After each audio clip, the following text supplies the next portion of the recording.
Okay, good morning, everyone, and welcome to our second budget meeting here on November the 19th. I'd like to call this meeting to order at 9 a.m. I'd like to confirm that we in fact do have quorum. We do have a few members that will be arriving a little bit later this morning. Councillor Robertson, Councillor Bosenworth.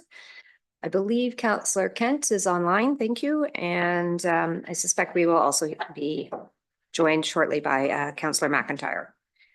I'd like to confirm our CAO clerk and members of the senior management team are here and present. And continue to encourage everybody to add their comments to TML public comment at muskokalakes.ca. We did not receive any there, but we did receive an email with some comments from the Muskoka Lakes Association to committee last night or yesterday. I'd remind everybody that today's meeting is being live streamed and recorded on the Township of Muskoka website and YouTube channel. By participating in the open public meeting today, you are consenting to your image, voice, and comments being recorded and posted online. I would like to advise everyone that we did receive on a supplementary agenda yesterday with comments from the Muskoka Ratepayers Association, read the 10 constructive suggestions for the draft budget. At this point, I'd like to ask committee if there's any disclosures of pecuniary interest. Okay, seeing none, thank you. Remind everyone the motions have been pre-populated with random movers and seconders to expedite the meeting, and that members shall physically raise their hand to vote until the chair has confirmed the vote. If the vote is unclear, a verbal vote shall be recorded by the clerk. This is not considered a recorded vote. So committee, just before we start today, because we will be having different parts to this meeting, I thought I would just walk us through it, I think with a general idea on the flow, just to help us stay on track and make sure that we all have a chance to have kind of good, thoughtful, meaningful input to today's discussion on the budget. We will be starting, like most meetings, with our delegation. We do have one today, so we will ask them to join in a moment. And after that, we will be putting forward a motion to suspend the rules and turning the floor over, quite frankly, to senior staff led by Director Donaldson, who, similar to last time, walked us through the capital plan. Each of the senior leadership team will be coming up. They will do their presentation. I will bundle them in groups so that we can hear from a few members, a few different topics. Stop, pause, ask questions, and if there's any kind of discussion item that warrants further conversation, we will put those into our parking lot. We will continue through the operating budget. The one thing that often becomes a big part of our conversations now at budget is the topic about the reserve contribution. And so at the end of the operational meeting portion of this, the presentations, Director Donaldson will be joining us back up at the podium to talk us through our reserve contribution at this point. There is one that's currently in the operational budget, but as noted in the report, and I think it's 6C, there was discussion about, is that the right amount for this year? And so Director Donaldson will talk us through this year's kind of reserve contribution. Once we've completed that portion, we will then move into the final portion, which is the discussion on the capital. There was some information reports provided in 6C, so Director Donaldson will be walking us through that portion of the agenda. Once that's completed, if there are items in our parking lot, we will then bring those back up to the discussion table, so to make sure we all have a chance. And if I could offer, we did receive some really thoughtful comments from our community, from the Muskoka Lakes Association specifically, and the Muskoka Ratepayers in the supplementary agenda. So if I do want to make sure that if we have a chance at the very end of that, if there's anything in those letters that people want to reference again or talk about, that would be a good chance for us to do it, unless there's a moment during the meeting that there's a specific point that we want to bring up and talk about. So if I could ask, that seemed like a flow. Staff and I kind of put our heads together on this to try and make sure that today could flow as effortlessly as possible, and give everybody a chance to provide as much input as they can throughout the process. So with that, I saw a few heads nodding, so thank you. We did put thought into that. I would like to ask, I think our delegation is online, is that correct? I'd like to welcome Jason Ashdown and Avery Kober from the Windermere House regarding our Windermere Wharf docks. Can you hear me? I can hear you. I just can't see you. I don't know if. I'm not sure how to make you see me here. Well, we'll wait and see if somehow we can figure that out. Oh, here we go. Give me 1 sec. Okay. There we go. There you are. Good morning. It's me. Good morning. All Good right. morning, and thank you very much for joining us today at our budget meeting. Okay.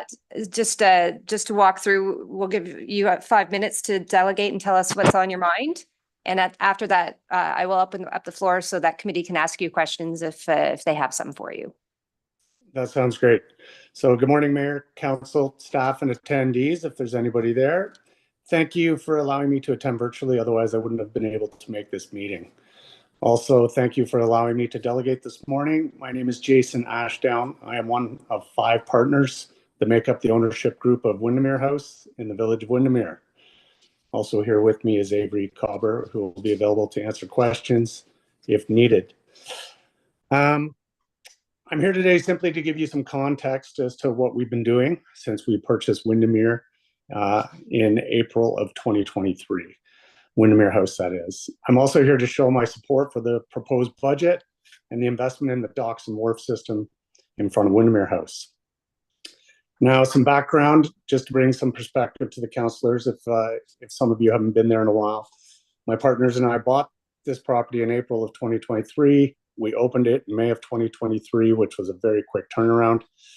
We made the decision to operate it as a 4-season resort. We do have experience as operators. We own and operate 2 other hotels, one in Cambridge, Ontario, and one in Naples, Florida. The one in Cambridge we've owned since 2007. We have a very passionate and dedicated team of managers on site in Windermere that help keep things rolling. The property is about 7 acres. We have 56 rooms, 10 small cottages, 2 houses. One of them's for staff, one of them's for rent, as well as a staff dorm. We have many outbuildings and storage, mechanicals, all kinds of things going on there. It's really a bit of a beast of a property. When we purchased the property, it had a lot of deferred maintenance, and it was not set up to run as a 4-season resort. So we have invested heavily in the property on all levels, mechanicals, roofing, cosmetics, amenities, etc., investing a further $2.5 million since we purchased the property, and there is still a lot more to do. Now, for our people, we hire and house a lot of locals.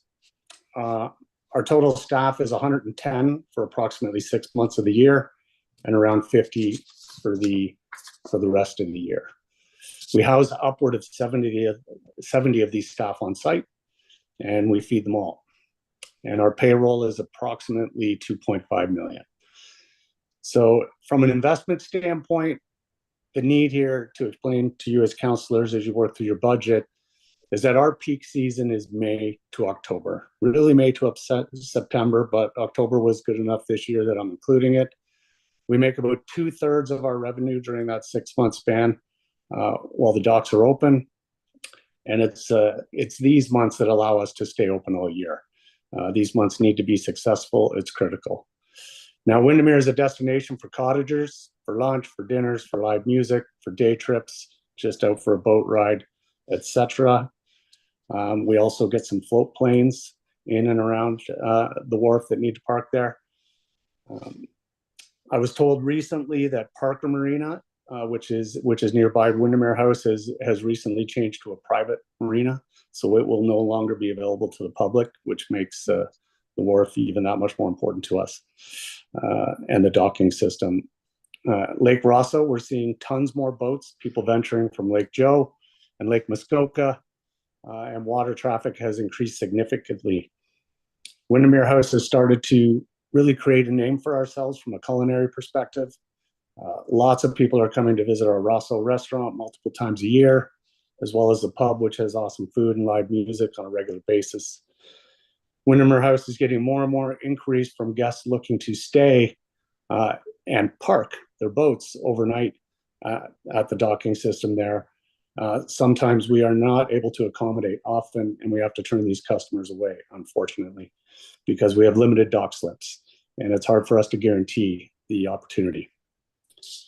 Recently, I've also found out that Muskoka Steamships is partnering with Windermere House to bring tours by our facility. 4 of them overnight tours, 8 of them day tours.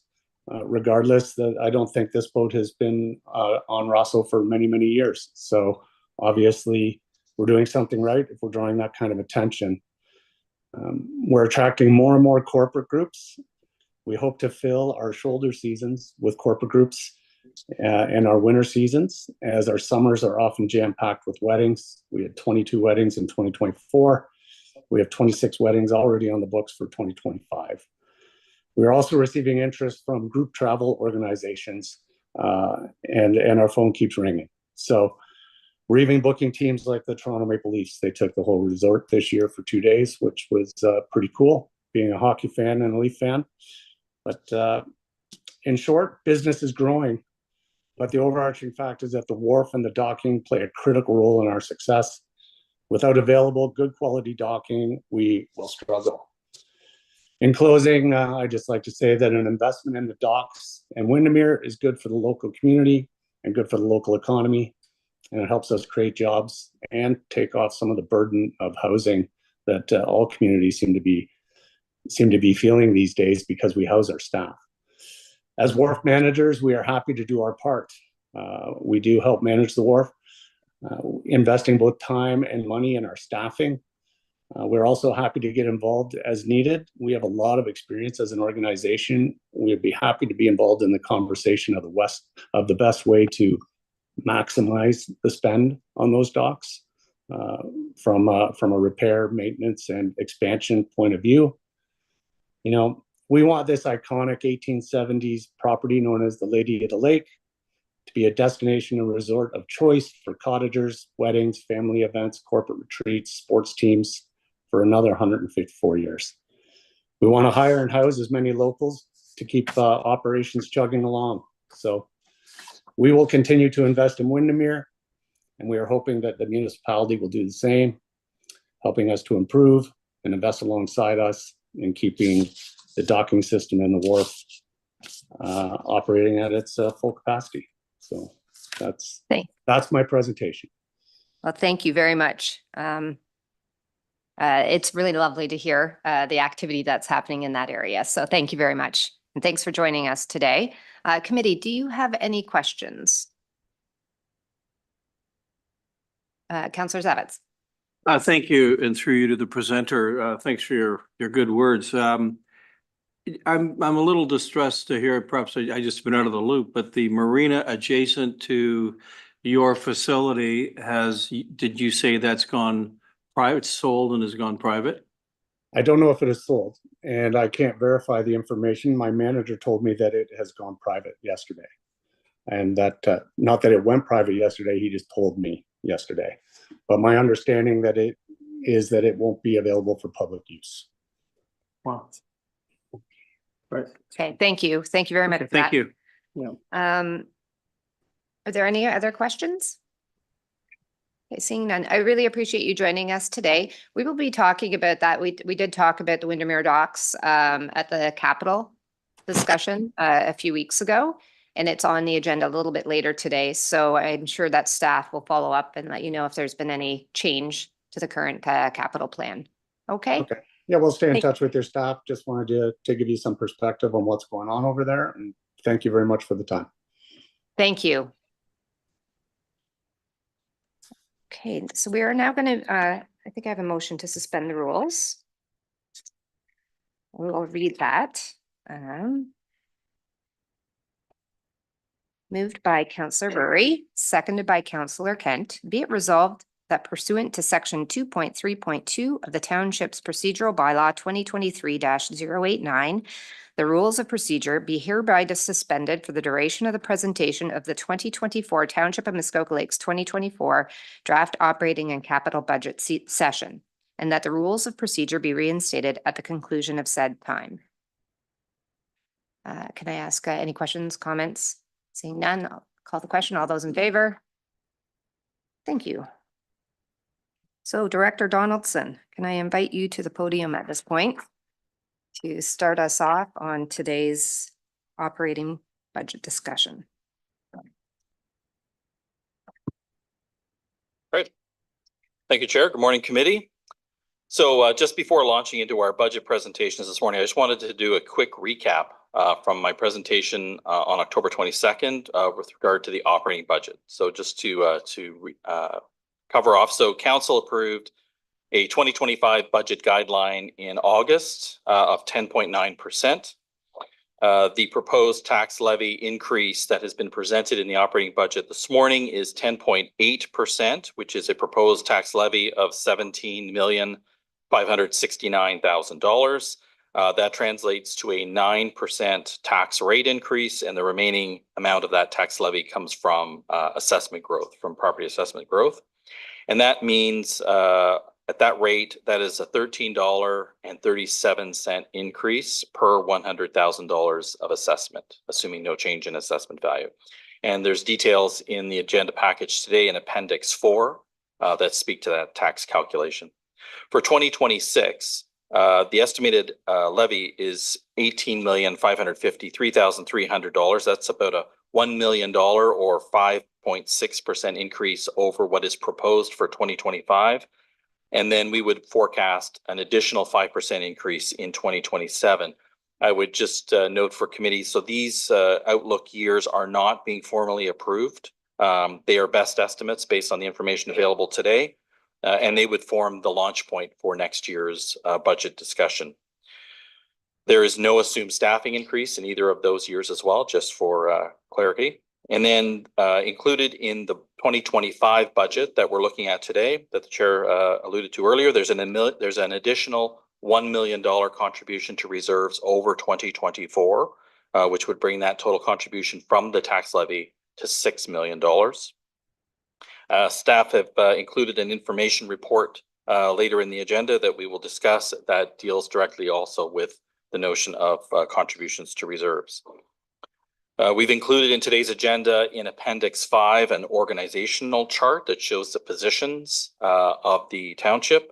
There are some proposed staffing changes in the budget proposed today that are not included in that document. One is for a development and traffic engineer coordinator, and that would be paid from the tax levy, that position. There is a change for an additional deputy fire chief, also training and risk reduction, and that would be paid for by dollars that have been reallocated within the budget from external training dollars in a current part-time position that would be translated to pay for that position. There is a short-term rental licensing officer and 2 additional seasonal bylaw staff that would be added to the budget, and that would be paid for from short-term rental license fees for the year. And then there's also a proposed seasonal communications position that would be contingent on receiving a seasonal employment application or a seasonal employment grant upon application. So that would be contingent on that. So of the new positions that have been proposed to be added, only the operations position, the traffic engineer coordinator position, would be funded from the tax levy. At the October meeting, committee had requested some additional information with respect to Table 3, which was in the original report, which talked about what were the source of funds for the increase in salaries and benefits. So I've touched on the new positions. I just wanted to clarify as well that the cost of living adjustment for the current year, the increase in the provisional reduction, so we have a provision applied against our budget for salaries for vacancies. We have adjusted that downwards because we're seeing less and less vacant position time. So that would also be something that would be funded from the tax levy. We also included that council approved the compensation review this year. So all positions that are included, excluding the building department, would also be paid for from the tax levy. So we've got cost of living, the compensation review, and the change in our provisional reserve against our annual salary budget. Those 3 components would be an increase on the tax levy. Adjustments on the adjustments related to building, so their share of the compensation review, and there was an adjustment line in that table in that report that talked about an adjustment for a position that was omitted from last year's budget. That would be paid for from the building department.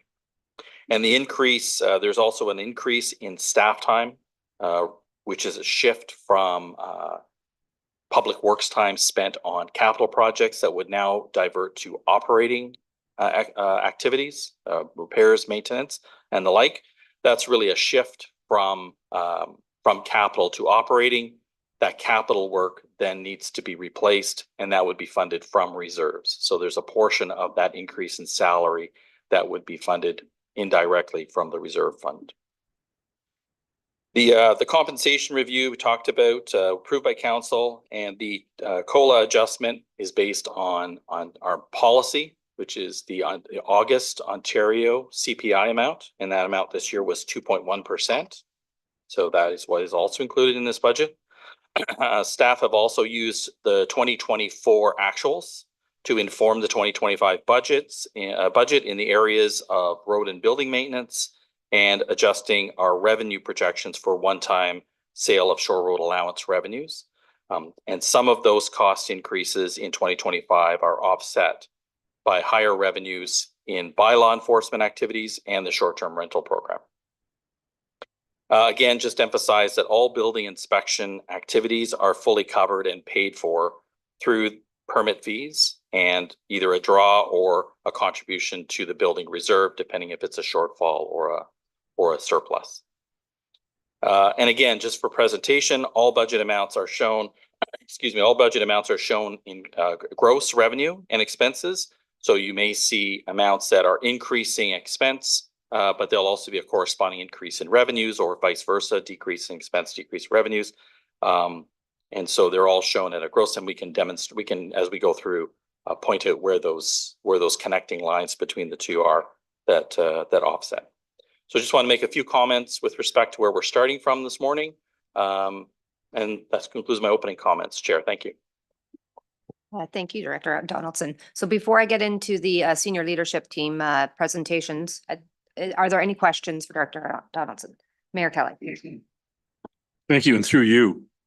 And I apologize, this may be the dumb question of the day. You mentioned there are 3 adjustments on the payroll or on the salary side. I think one of them was the cost of living increase. One of them was an adjustment flowing from a salary survey.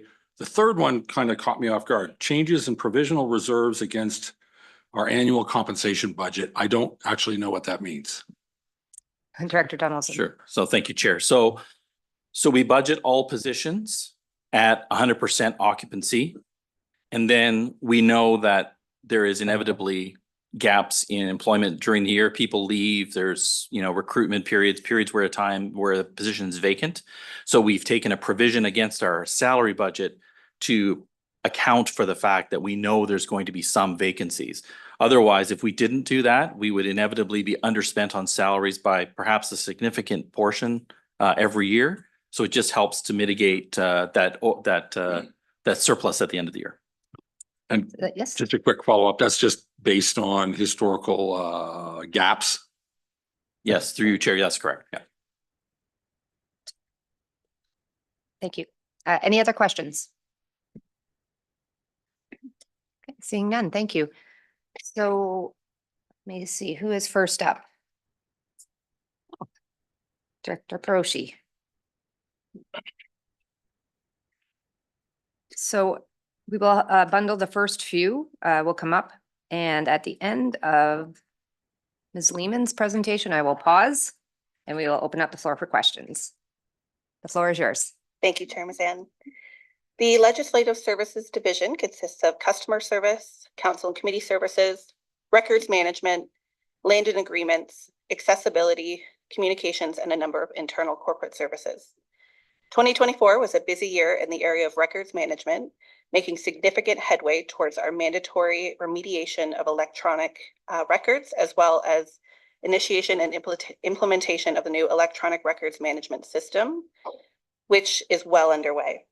We also saw successes in the area of a new communication strategy and ongoing policy and bylaw review.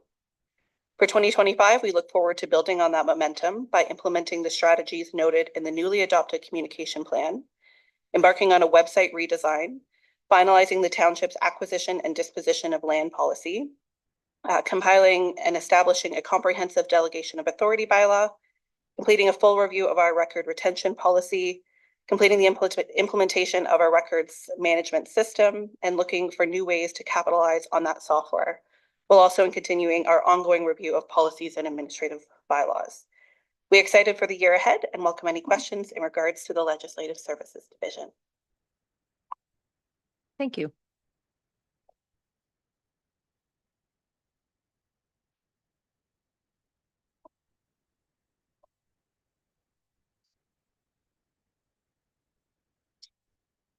Morning. So last year staff were able to present a budget for council's adoption before the start of the 2024 fiscal year, which was of benefit to be able to bring new projects to completion earlier in the 2025 year, or the 2024 year, excuse me. Council also received a clean opinion on their audited financial statements in 2023 from our auditors at BDO, which is always the objective when we're doing our year-end audit. A number of financial policies were updated this year. The accounts receivable policy was amended to facilitate the use of credit card payments, which staff are looking to implement shortly. The travel expense policy was also updated, as well as the investment policy to reflect our current investment strategies. In 2025, staff will be looking to update the procurement bylaw, which was passed in 2004. Financial services will work with operations to complete the legislative requirements of the asset management plan. And there's also an area municipality risk management working group, which has been restarted, and staff are excited about bringing back some tasks to assist with risk management initiatives within the township. Yeah. So in information technology, staff were able to find an excellent candidate to fill our coordinator position. And several projects have been launched this year to help with security enhancements. We launched Microsoft 365 and are getting ready to leverage the functionalities that come with that enhanced productivity, collaboration, and communication. We also replaced all the on-premises servers and hardware, our server hardware, and continue to run our fleet renewal of laptops and desktop hardwares to keep everything current and running efficiently. For 2025, we continue to look at ways to bolster security in an attempt to protect our environment. There is also a significant amount of money being spent on software licenses, so staff will be undertaking a full review of applications used, functionality, cost, and value to ensure we're optimizing the purchases of software and eliminating duplication wherever possible. Thank you. Thank you. Good morning. So for human resources operations, for many years, we've had a strong commitment from council on learning and development. So HR has a corporate budget line for this, which has been in demand in recent years with changing demographics and our staff. We've been participating in a grant program to improve health and safety and receive rebates. We're anticipating increased improvements and rebates in 2025. And we hope to begin work on an in-house HR strategic plan and build in an employee engagement survey. Okay, thank you. Okay, committee, I'm going to pause at this moment. We just heard a few presentations. Are there any questions for staff? Councillor Bosemore. Yes, thank you. Good morning to Director Donaldson. There is about $100,000 increase in the information technology line. I think I know what it is, but I wonder if you could just explain that to us. Okay, thank you. Director Donaldson. Thank you, through you, Chair. So in 2025, we'll be bringing online our Granicus software package for the short-term rental licensing. That was forecasted in the proposal at about $70,000. Then we also have some additional increases around some other licensing costs that happen, just annual inflationary costs, increased costs of using the package. But the main idea would have been the Granicus product, which is being paid for through short-term license fees. Okay. Thank you. Glad I asked. Thank you. Are there any other questions? Okay, seeing none. Thank you. I think next up is Director Huff.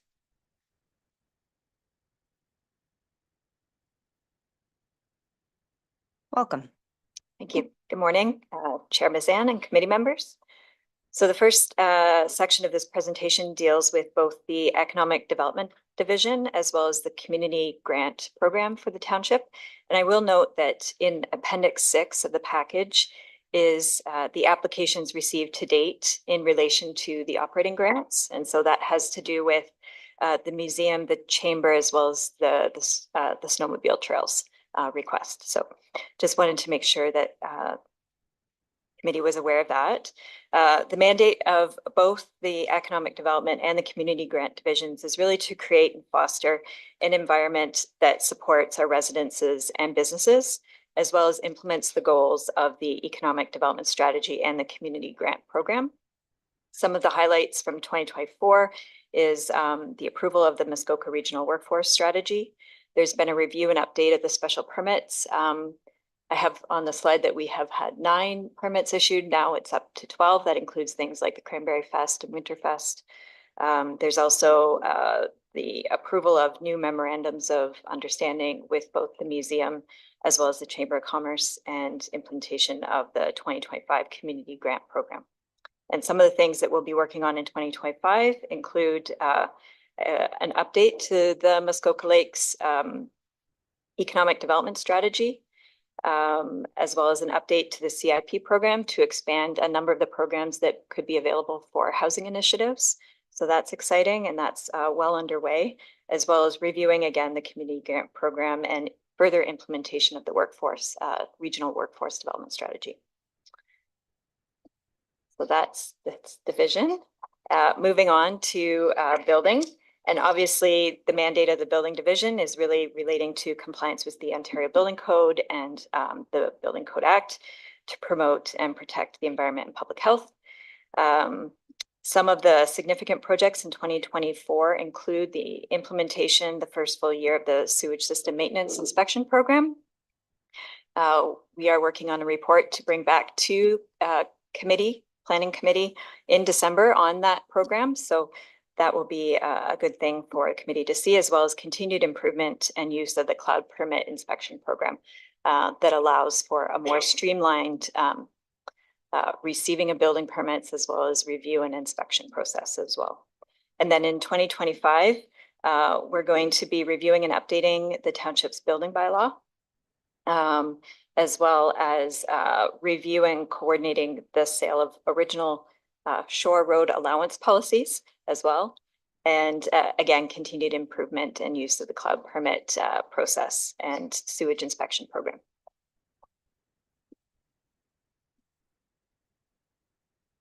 Moving on to the bylaw enforcement division. So the mandate of this division is to achieve compliance with municipal bylaws, not only to protect the natural environment, but also for the protection, health, and safety of the residents that live here and their ability to enjoy their properties. Notable projects in 2024 include the approval of the short-term rental licensing bylaw and related fees and charges for that, as well as then we've been preparing for the implementation of that program, which starts January 1st. That includes creating an education program. So working in the background in doing so, and you're starting to see some of the communication items go out just recently. And again, the continued utilization of the AMPS program for bylaw enforcement matters. And not surprisingly, in 2025, we'll continue to focus on the short-term rental program. Also, as I understand, it's a priority for council to review and update the noise bylaw. So we'll be working on that as well. And onboarding our new licensing officer, and to which I'll also add also onboarding a new chief bylaw enforcement officer when that comes to bear. So with that, I'll move on to the planning division. And finally, this last division focuses on providing planning service to both the residents within the township, but also council as well, in accordance to the policies and regulations prescribed to us by the Province Planning Act, Provincial Planning Statement, and the Muskoka OP. And so there have been also a number of projects that the planning department has been working on in 2024. Those include the initiation of the zoning bylaw update that has started, as well as the climate mitigation plan, we're at the tail end of that project, and hopefully there'll be a report to council as well in December on that. Again, the province keeps making a number of changes, so we're trying to keep abreast of all of those changes throughout the year, and also onboarding new planning staff. I'm working on the Muskoka Housing Task Force, and I believe that there's a meeting this Friday actually being organized by staff to that effect. And some of those, again, are anticipated to carry on into 2025. So we'll continue on with the zoning bylaw. There's some appeals to the official plan that we'll carry on with, as well as the housing task force. And a new initiative, once the appeals of the official plan have been sorted, we'll be focusing on updating the site plan control bylaw, as well as completing a new guideline document that will be helpful, hopefully, to applicants to get them through that process. So leave that at this point. Happy to answer any questions. Well, thank you very much. A great presentation. Committee, Councillor Zavitz. Thank you, and through you to Jennifer. Thank you. I have a couple of questions, if I might. I guess my first one would be relating to early in your presentation, you mentioned the community grants. I'm presuming that's the $25,000 that we've talked about. In that, what I did notice hearing from the community was that we blew out all 25K in the spring, and there was no money left in abeyance for whatever other things in the fall, which is not traditionally what we've done in the past. Although I don't believe there's a formal, clearly there's not a formal bylaw that says half in the spring, half in the fall. Can you speak to that in terms of, I don't think the number is going to change. I don't, unless there's appetite for that, but can you speak to the sort of the calendarization of that? And then I have another question. Thank you. Okay, so specific, I just want to make sure for today's discussion, the budget, the numbers and what's questioned, you're just trying to better understand the program and how it, because I'm not sure if we want to get too into the weeds on that. Well, Just because it's separating the two, like if today's conversation is about the budget, so. Well, sure, thank you. But I guess to that point, should there be a policy? I'm asking the director, should there be a policy where we have two tranches, if you will, instead of the one I think it got by us all for all these years because we'd never given it all away in the first. And I just wondered what her opinion was of that, what she'd heard. Thank you. So perhaps opening up that policy, is that something that staff could consider? Certainly through the chair to committee members of it. So I think if I'm reading your question correctly, you're referencing the CIP program that has the two stream or the two, no? No, I think there is a policy. There is a policy that that staff follows to implement. I think the $25,000 is those community grants that come forward to us periodically from the community. And we have evolved in that policy over time. And I think just how it gets distributed is the question. Is there a way for us to have a look at that policy again, moving forward to make sure that it's kind of fairly distributed out throughout the season? So it's Okay. not the CIP, Sure. it's the community grant piece. Thank you. No, I appreciate that. Yes, that is something. I know that our economic development officer is reviewing the policy for the community grant program. I just wanted to make sure I was clear on which one you were speaking to. So yes, that's something we can review. Okay, thank you. Councillor Zavitz and then Councillor Nishikawa. And hopefully we can get up and over that one. My second thought is really to your mentioning of the short-term rental. And I guess to the committee, I just want to make sure that, if there was a better opportunity than today, there probably isn't, where we could consider the short-term rental, the mathematics of it all, just to make sure that we've got our arms around it. And I mean, I still hear concerns from the public, and I still have my own in terms of, the mathematics to this equation. Have we built in enough of I hate to use the word buffer in a budget day, but have we built in enough protection for the township? Either way, there's so many question marks about this, so many X factors we don't know. And I'm just wondering if we could take a few minutes today and analyze that and at least look and see what we've done in just in that scope. Mhm. And perhaps there's some sensitivities we could add to it. So I'm asking, I guess asking Jennifer what she thinks of that in terms of its impact on her budget. Okay, so short-term rentals is a new initiative I'm going to look to staff to kind of help guide this one because I think because it touches a lot of different spots. Director Donaldson, do you want to take the lead on this? Because we're new into the implementation, so we're seeing it kind of all over the place. So perhaps I can let you take the lead now and then. So through your chair. So what's been included in the budget is what has been presented and approved to committee and council with respect to the short-term rental program. I can't speak to, and I don't know that anybody here can speak to what the future will hold in terms of our ability to manage the program. I would say that within this budget, that's probably one of the key areas of risk. We've assumed that we would generate 50% of the expected number of short-term rentals as having licensed in the year. There'd be this education process. There's about $575,000, I believe, of revenue. We'll have to see how that starts to materialize in terms of evaluating it as we go through the year. And I think that as part of our quarterly updates, we can certainly come back to committee and make sure that we're tracking that program in terms of its costs, its revenues, how it's and so we will be better informed. We'll be in a much better position, I think, for next year to know exactly what our needs are and whether or not we're adequately funding. But we're kind of, we have a plan at this point, and we'll just have to monitor that plan and see how it unfolds during the year. Thank you. Does that, okay. I think I saw Mayor Kelly, then I see Councillor Kent, Councillor Bose. Oh, no, I'm sorry. Is Councillor Nishkai? No? Okay, so Mayor Kelly, Councillor Kent, Councillor Bosenworth. Thank you very much. And through you, I just want to add my own sort of take on the bylaw enforcement costs associated with short-term rental. Our bylaw enforcement out of our pocket, in my humble opinion, will be the cost of getting short-term rental operators to comply with the new legislation, get them licensed. If they think they're flying below the radar, we're going to have to, root them out, find them and demand compliance through our bylaw enforcement. I think the belief all along and the way we built the cost of subsequent enforcement is once they're up and registered, largely the enforcement falls to this obligation to have somebody there within an hour.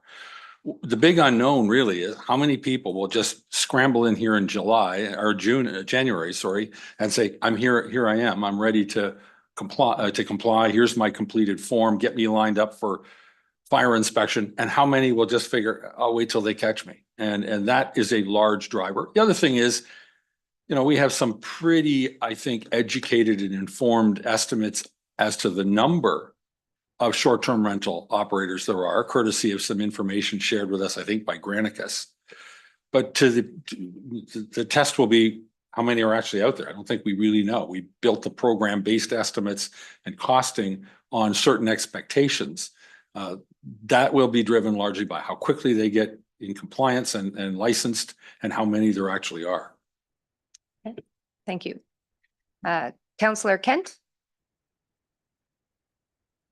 Thank you. I think Director Donaldson actually probably addressed this, but I think it's imperative that we track this as a separate, I wouldn't call it business unit, but a separate cost center, because we made the case that it was going to be neutral at a minimum in the early years from a cost and a revenue standpoint. And I want to see that happening. It was noted, and I don't know if it was the MLA or the ratepayers letter, but it needs to be communicated to the public when we see increases in costs, that some of these have corresponding increases in revenue, and we need to be discussing it, in my opinion, as a business unit and rather than a just increase in expenses. So anyway, I would request that in the future, as Director Donaldson said, we do track it separately. Okay. I think that's Director Donaldson. I think that will be I think we also ongoing. Sorry, Chair Mazan. We need to make sure that where we talk about short-term rentals, we need to communicate that properly in any press releases or things, that this is, should be cost neutral to the township. Mm-hmm. Yeah. Otherwise, I think we're going to get ourselves in a hole when we start seeing our tax increases. They're going to say, oh, they implemented this, they added all this cost. No, we did not make a decision based upon an incremental cost. We made a decision based upon a cost neutral at a minimum benefit to the township. Okay, Director Donaldson, did you want to? No. Okay. I think that's noted. Thank you very much, Councillor Kent. Councillor Boseworth? Thank you, and through you. Although there is no levy impact from the building department, we should look at their budget as well. And looking at it, I see that compensation is up about 230,000 on a base of the forecast is 1.3 million. The budget was 1.5. So it's a fairly significant dollar and percentage increase. And I was wondering, given that I believe volumes are generally down this year, I was just wondering if I can have an explanation about why that number seems to be increasing so significantly. You say, why does it matter? Well, it matters because ultimately this is not free money. It ultimately affects our reserve and potential to fund, big overages in the future if we spend more than we bring in. Okay, Director Huff? Thank you, Chair. So for two items, I would note that in terms of where we are for building permits and we have the information up to the end of October. So we're tracking well. Certainly we have more permits this year than what we did at this point in time last year, almost on par with 2022. And in terms of construction value, we're higher than 2023. And actually in permit fees collected, we're higher than where we were this year than last year. I think we were down a little bit earlier this year, but it seems to be tracking positively the last couple months. And then in terms of the salaries, I think you were really focused on. So just two things. I know that the department was understaffed. There was a few departures that happened in earlier this year, so that the expenses that we were incurring wasn't as much as what we were forecasting. And so the budget relative in 2025 is closer to the one that was promoted or proposed for 2024.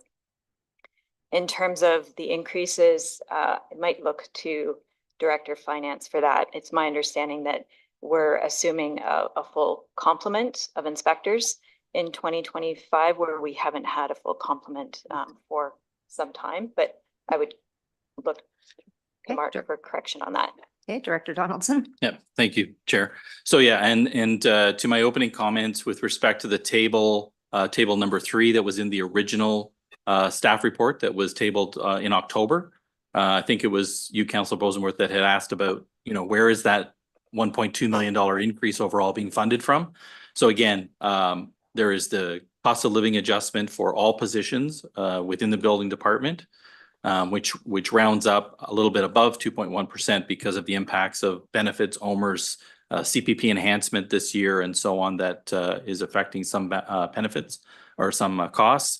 And also the compensation adjustment this year that was approved by council. There was some impact to the building department. So that's also driving some of the increase in their salary line. And then in that table, there's also a line noted 2025 adjustment, which as the director noted, there was a position that was approved by council but omitted from the 24 budget. So we've now picked that up. It was vacant last year, but we've picked it up, and so now it has been included as well. So there's 3 drivers kind of on that salary line for the building department. Thank you. Yep, thank you. Any other questions? Seeing none, thank you very much, Director Huff. And now we are moving on to welcome, Chief Morale.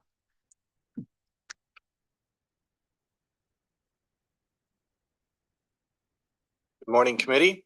I will now gladly present the operating budget for the Emergency Services Division of the Township of Muskoka Lakes. It really represents 2 different tranches. I love that new word we're using all the time. The Emergency Service Division is the Municipal Emergency Management Program and also the Fire Department, as described in the operating budget pages as fire stations.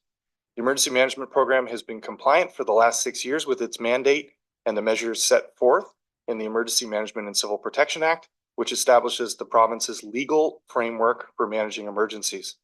Namely, our municipal program focuses on internal exercises to prepare our emergency control group members, individual training on their roles and their responsibilities, preparing for readiness, and our 2 operating emergency operating centers, making sure they're mandated and ready for any emergencies that might come about. Also, every year we look at our hazard identification risk assessment and our critical infrastructure list. And most of this program is led and we are successful due in part to the efforts of our full-time fire prevention officer. Half of his wage is paid for from this program. The second and the largest area in the emergency service division is the fire department, labeled as the fire stations. The fire department receives its mandate through council enacted in bylaw 2016-125 called the Established and Regulated Fire Department bylaw. Inside this bylaw, it is mandated by municipalities in the province of Ontario to have a bylaw when you have a fire department. The Fire Protection and Prevention Act requires this. We host 2 large public education events each year in our fire prevention division, and we have also 30 public education sessions where we talk to over 1,400 residents about fire safety. We have 12 internal fire and life safety educators that make their way to schools and public events, and they do a great job. We perform over 100 fire safety inspections each year, focusing on fire safety. We look at heads and beds as our priority. So your camps and hotels are really a priority for us, including the vulnerable occupancy that is Andy's house. September to September numbers that we have responded to are 582 incidents, which is lower than the 600 incident 5-year average. The emergency response services that we offer the citizens are as follows: structural, vehicle, wildland, and marine fire suppression, pre-hospital medical care, hazardous response and spill management, attendance to fire alarms, CO alarms, and flammable vapor alarms, vehicle rescue, commonly referred to as vehicle extrication, water rescue and swift water from a watercraft, in our boats, in the ice, and during floods. We also offer wildland rescue with our partners in Muskoka Ambulance when people get lost on our trail systems. We maintain over 17 fire apparatus, 7 rescue trucks, 4 special service vehicles, 4 wildland ATVs, 6 marine vessels, and 2 drones. We operate from 10 stations, a storage facility, and 1 boathouse. We are proud to have 116 volunteer firefighters currently on our roster. And in our training division, we are desirous to be compliant with the firefighter certification regulation by mid-2026. This year, our members hosted 19 fire courses with over 16,000 hours of fire instruction provided. And our notable projects that are missing from the list that is in front of you was the completion of the fire station location study. In order for our success in this area to be maintained, in the training area that is, and in order to meet the provincial deadlines that are in 2026, we are proposing as a priority, as shown on this chart, a new deputy fire chief position be created in 2025. We're also looking forward to the year ahead with new training in areas and reviewing our fire underwriters survey accreditation, which allows lower insurance premiums to our ratepayers. I now stand for questions. Thank you. That was very comprehensive. Yeah, And thank you to all of your team for the work you do. if I can add, sorry, I know the last time we did the pictures, I kind of glazed over in this shot for council's attention or for committee's attention. That is the fire pumper that we purchased for Foots Bay. And below it is the fire rescue boat that went to Bala. So we have 2 of those rigid inflatables. And the reason you have 2 is you always need another one to rescue your own people when you send them out to do something. On the right side of the screen is a good news story. This represents grant money that we received from the province. So the top grant money was for that fire extinguisher training unit, which is worth $25,000, came to us from Firehouse Subs. And then below that is the provincial emergency preparedness grant, which funded our forward-looking coveralls and our cones. So thank you for that. Sorry. No, that's okay. Thank you very much to everybody on your team for the great work you do. Committee, Councillor Zavitz. Thank you. Chief, you neglected to mention that the boat was used for Santa in Vala on Saturday. So thank you for that last minute. My question to you would be on your overview, the preparing drawings and plans essentially for the new fire hall. Can you speak to how far along that road we are? Well, Thank you. currently, as council is aware, from when council had received the document, the fire station location study, we have not drafted or got any consultants to work forward in this project. We are merely at this point looking at other fire stations that are in areas that are being built around us to be prepared for when council says, let's put forward some ideas and look for some architects that'll be ready. We haven't invested anything but internal time on this matter. Okay, Councillor Zavitz? Thank you for that supplementary.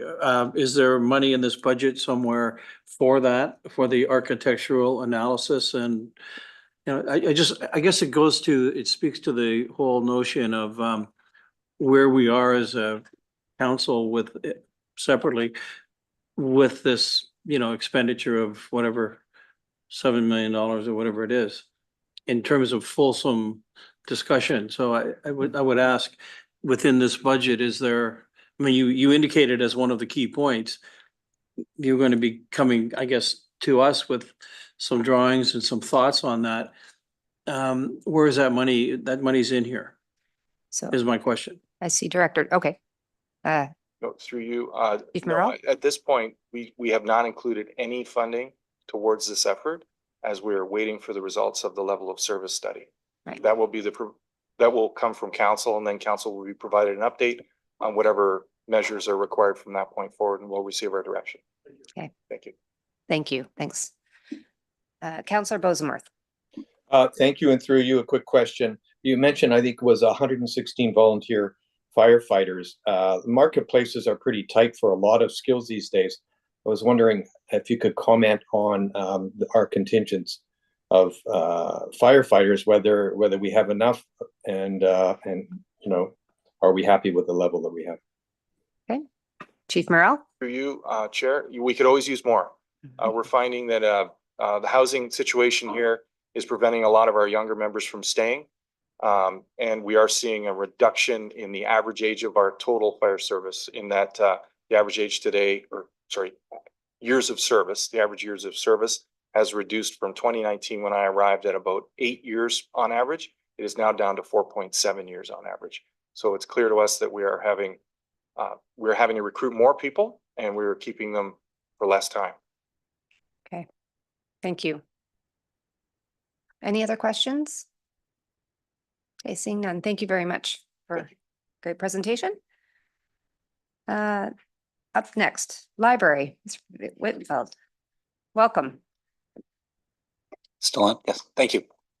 Morning, everyone, through you, Chair. Hello, committee. I'm happy to present the public library's 2024 sort of year in review and outlook for 2025.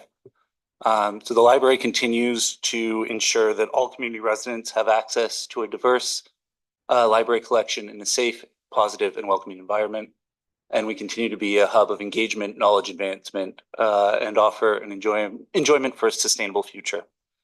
Our three sort of pillars for the library are to enrich, engage, and evolve. And that is something that I think we have done through 2024.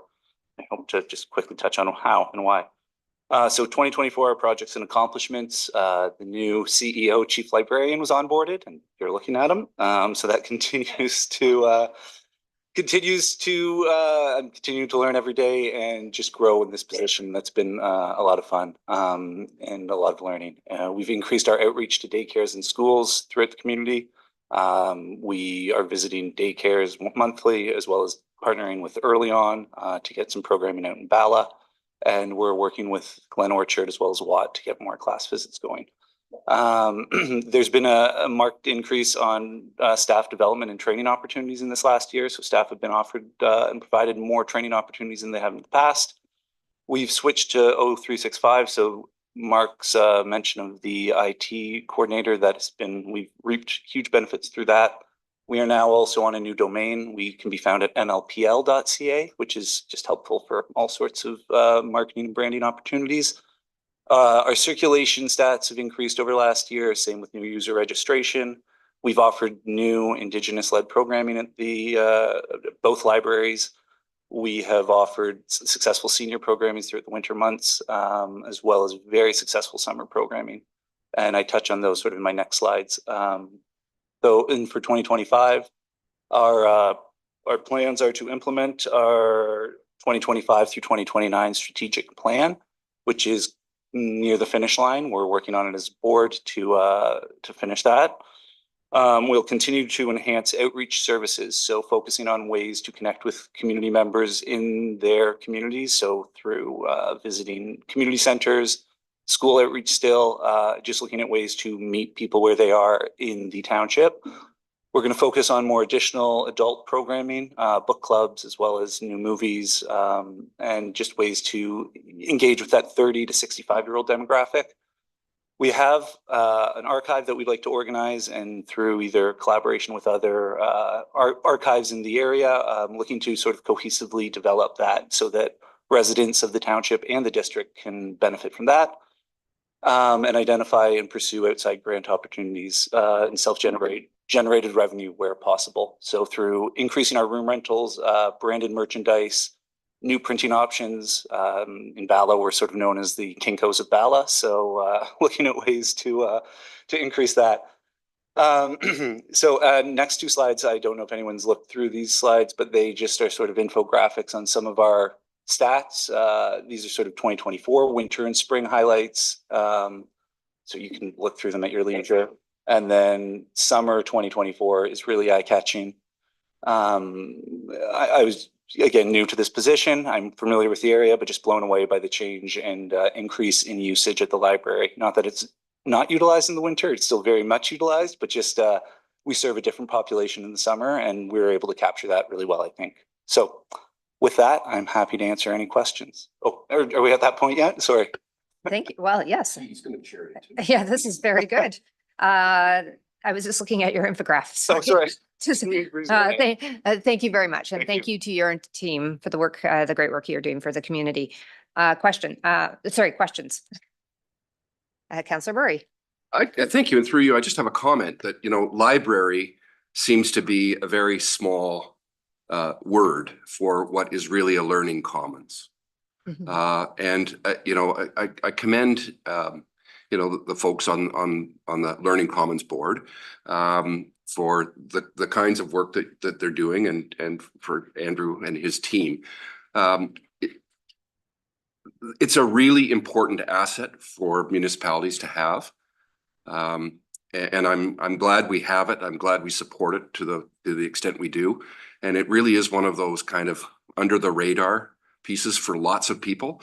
And I think we should be proud for what we have for as small of a community as we are. So kudos to all of those involved in what I'm going to call a learning commons. Learning Commons Community Hub.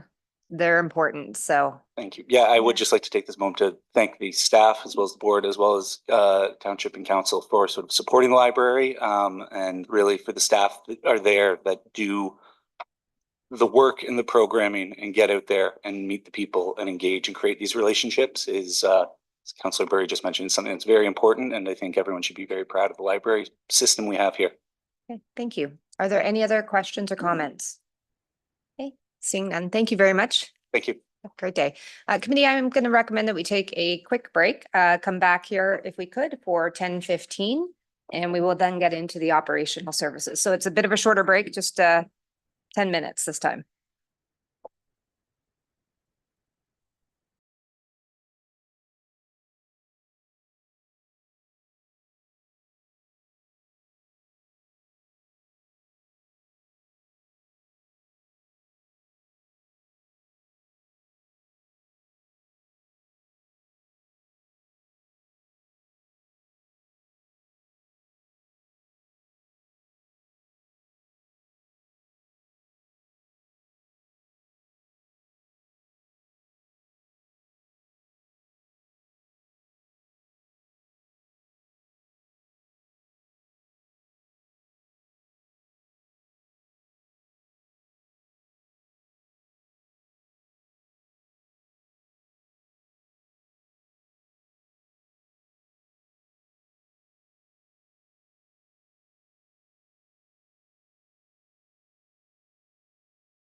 Welcome back, everybody. Welcome back. Thank you very much. I see that we already have Mr. Moore at the podium ready to go. So I think we will pull up your presentation. Starting with cemeteries. Perfect. Thank you, Chair, and good morning, committee. Yes, we'll next. We've made some drastic improvements to our cemeteries. They're no longer a place for the dead.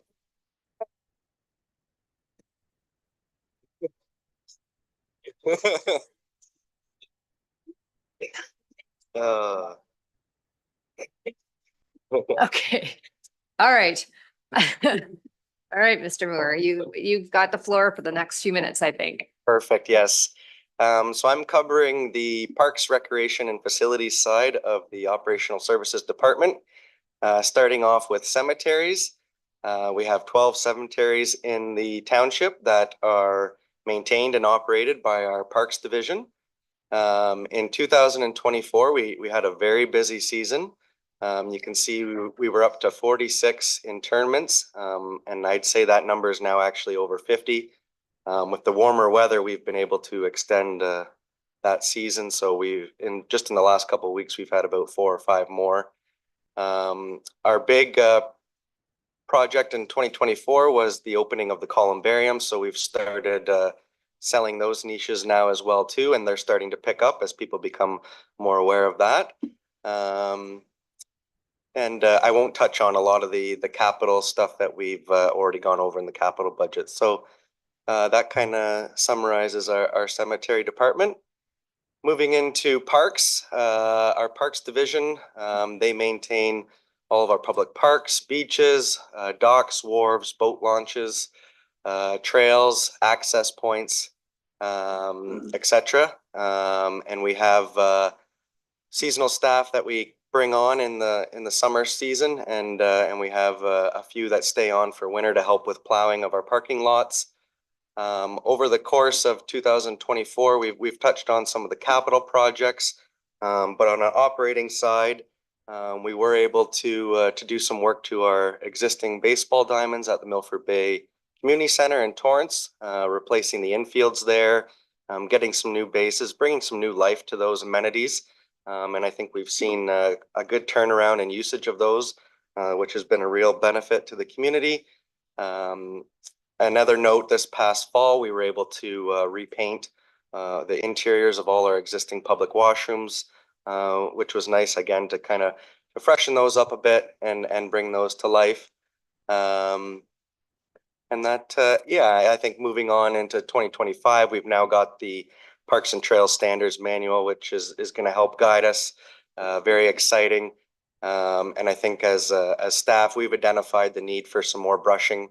We're seeing lots of overgrowth. So on our trails, cemeteries, boat launches, we'd really like to tackle more brushing in 2025. Moving on to community centers. So we've got 13 community centers that we operate and maintain in the township. I think over the course of the year, we've made lots of great strides in improving our relationships with the hall boards, which was identified in our Parks and Recreation Master Plan. Staff were able to attend all the hall boards fall meetings last year, and we were able to hold an annual hall board chair meeting this year, which was great to get everyone in the same room, discuss ideas, and have some good discussion. With that, we've been able to improve our budget request process with the hall boards, get a better idea of how we can help assist them, because they are very valuable partnerships that we'd like to maintain going forward. From a communications side, we've worked to try to increase the awareness of the community centers and the programming and events going on at them. Working with the communications officer, we've developed the new community calendar that we're going to continue to try to promote and educate the public on. And obviously, as rentals come in, we've been updating that calendar ourselves, adding events and programs to it, to kind of be that all-in-one hub for people to go see what's going on at our facilities. Operating side, we had some minor repairs to some facilities over the course of the year, which happens. Some of the water systems needed to be replaced. We had some storm damage to the Windermere Village Hall chimney that we had to repair, and then obviously some capital projects that we talked about at the capital budget meeting.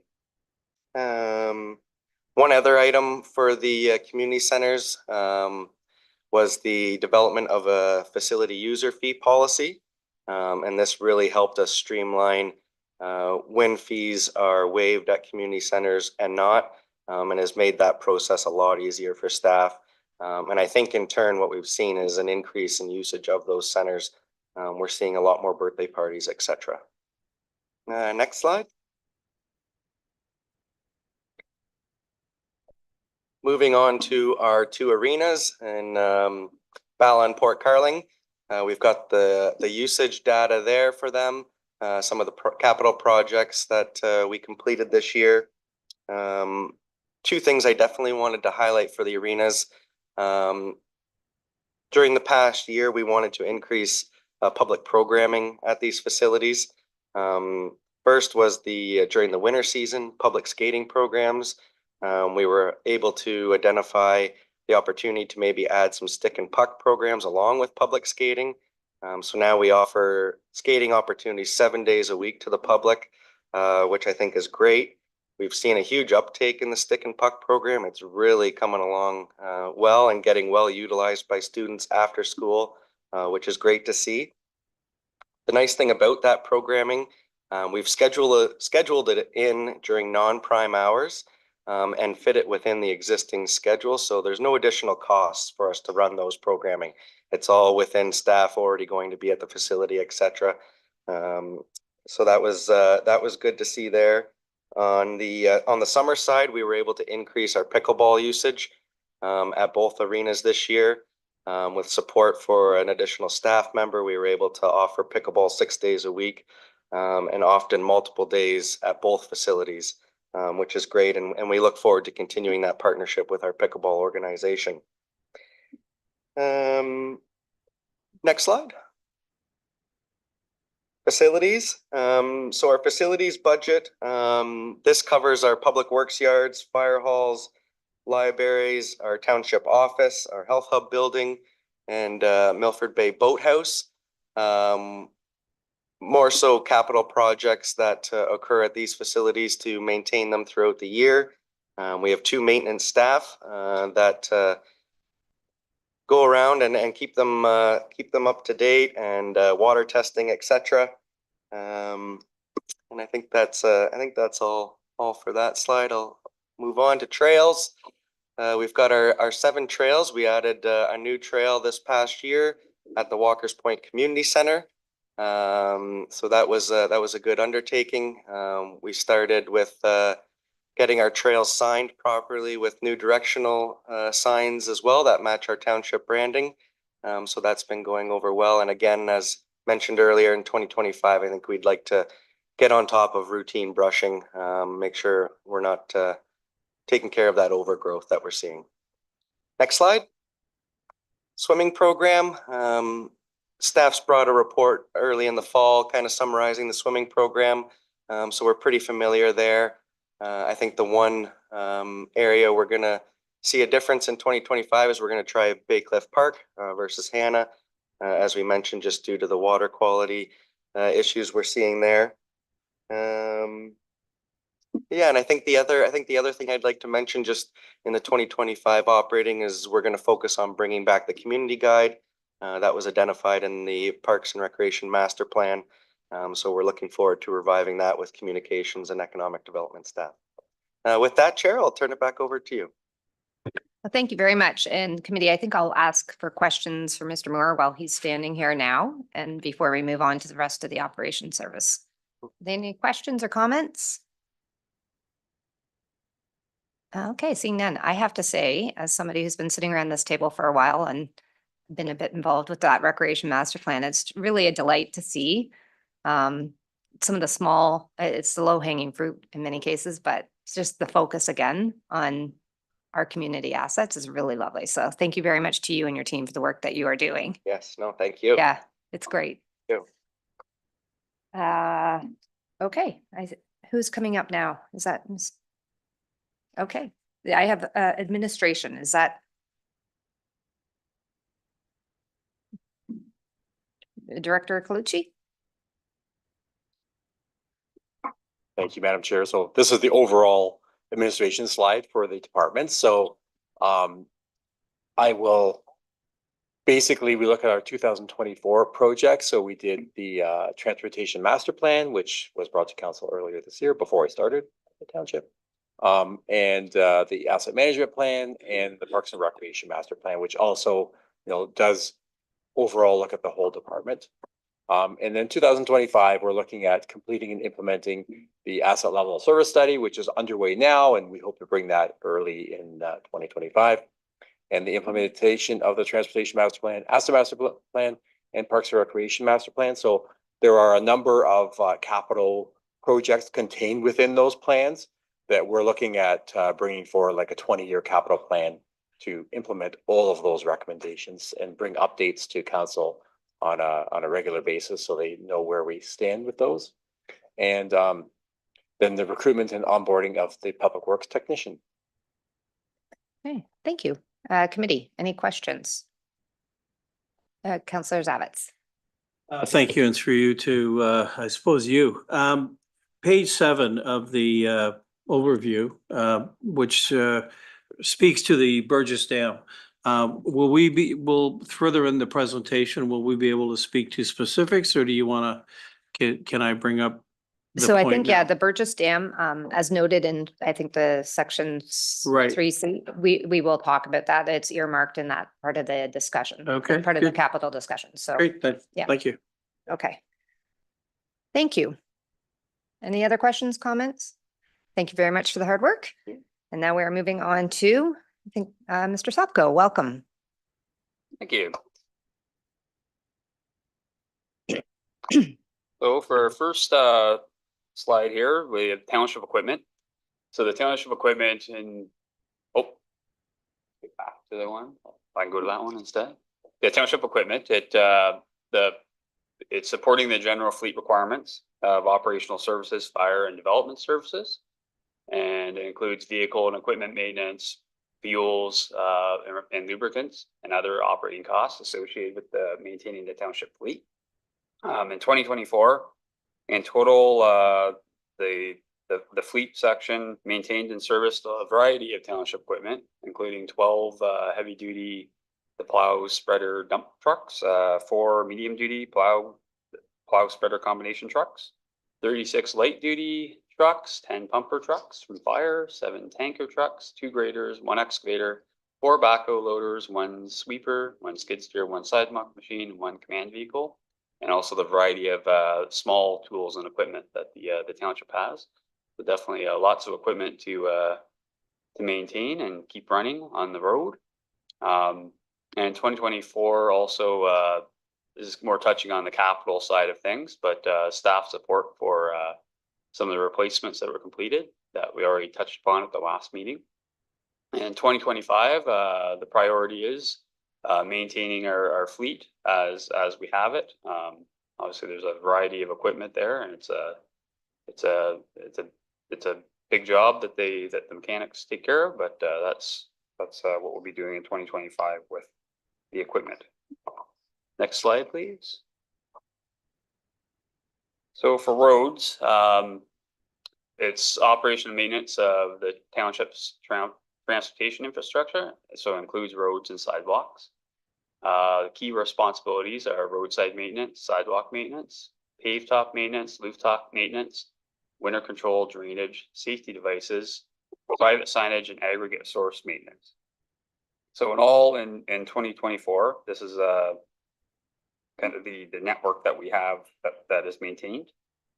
Maintaining 355 kilometers of roads, 9.7 kilometers of sidewalk.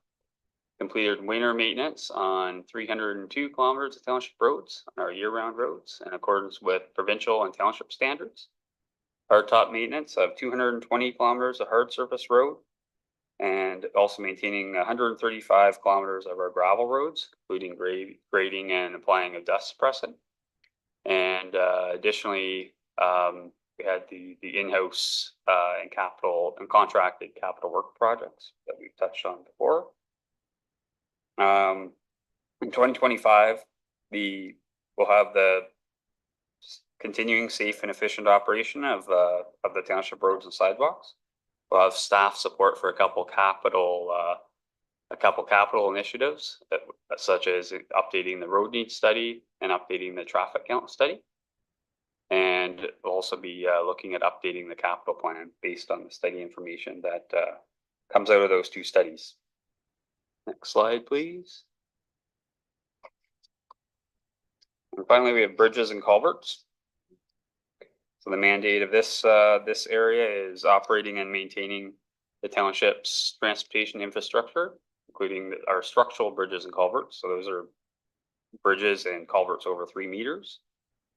And also our various centerline culverts, entrance culverts, that type of thing. So in 2024, we had obviously we had safe operation and maintenance of 21 structural bridges and culverts, and also staff support on a couple capital projects that we've already discussed. In 2025, we do need to complete the Ontario Structure Inspection Manual bridge study. That's a biennial study that has to be completed every 2 years. And we'll be using that study to update our capital plans, bridges and structural culverts as well. And with that, available for any questions. Thank you very much. Another big part of our portfolio, so thank you. Committee, are there any questions or comments? Councillor Burry. Thank you, and through you to Tim. When was the last time we did any kind of a study on fleet buy versus lease? Okay, thank you. For you, we have not done that study. I know at the last meeting we discussed having there's some discussion around looking into that and bringing a report back. That's what we plan to do. I asked that because there have been some tremendous strides in fleet management. And it is a big cost. And sometimes it's a whole lot better to rent it than own it. Okay. So I'd like to, between Tim and Nick, I'd really like to see if we could take a look at that. Cool. So that sounds like it's on the radar. Looking at the two of you for perhaps a future report. CAO Pink. Yeah.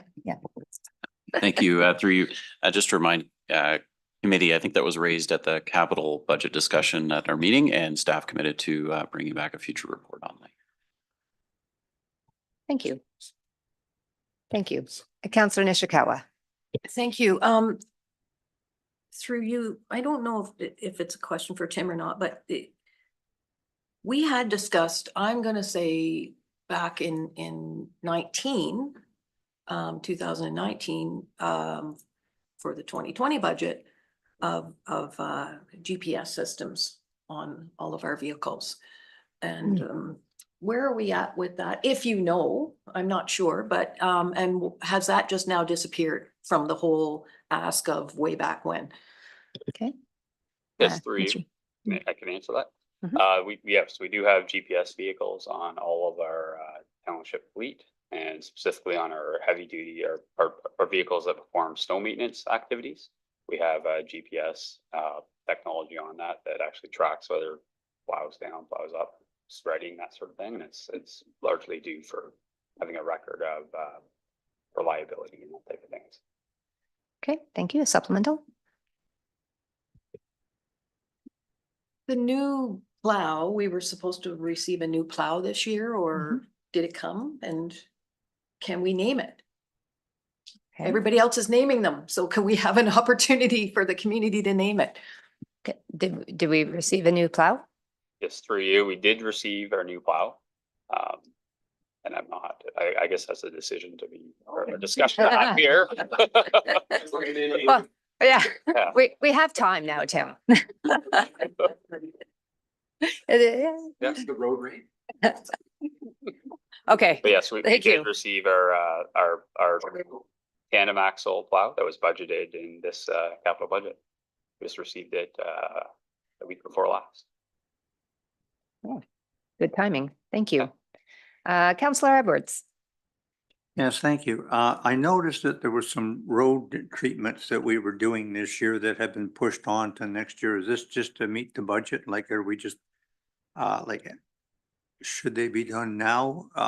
And that, like, why is stuff being pushed off? And that, is it just budget, to come into a budget figure?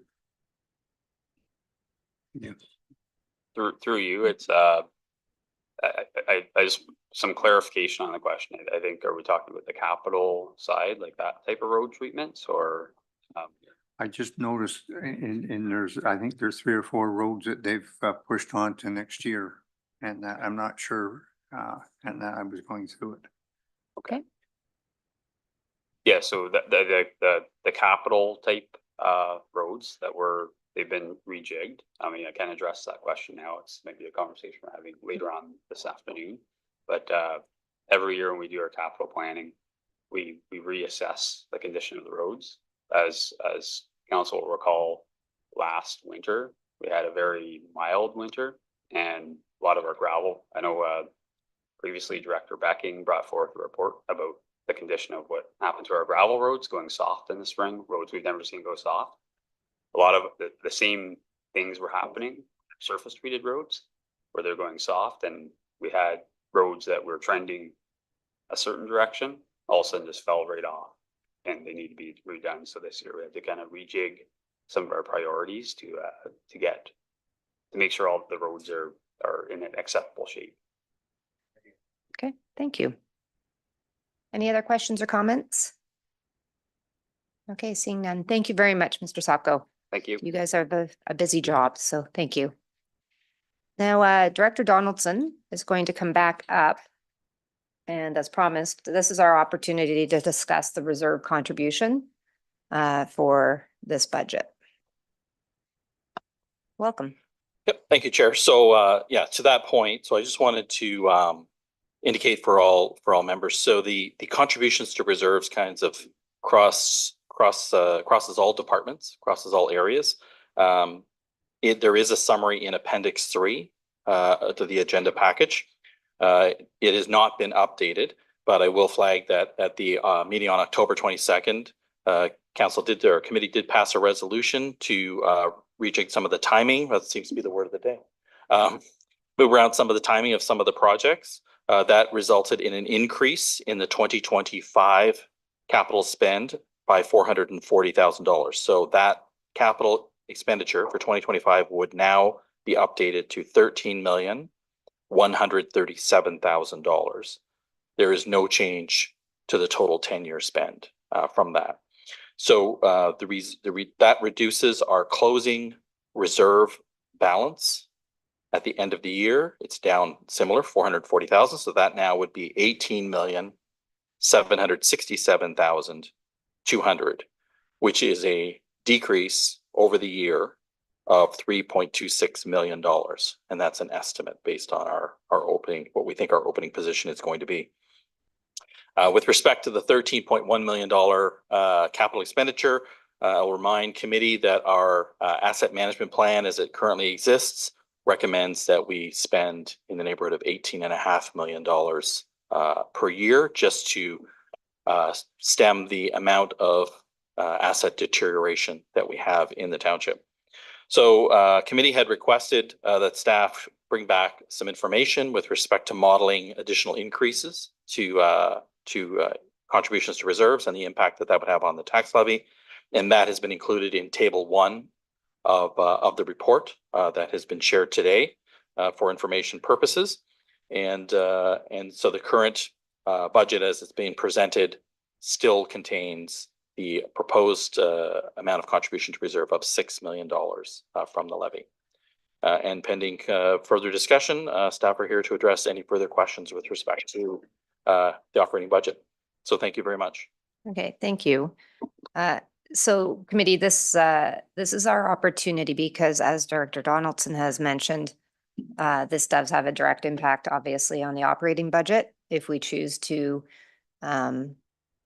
looking at the options available in the staff report, which now I'm looking, I think on table number 1, they've provided options. If we wanted to add more money from the tax levy this year into the capital reserves, this is our chance to talk about that now. So I open up the floor for conversation and questions. Okay, Councillor Nishikawa? No, No. don't want to add any more. Okay. Oh, sorry, just for my clarification. Sorry, when you said that, can you just put your mic on just so those that are not with us? I just wanted to be sure. I said no.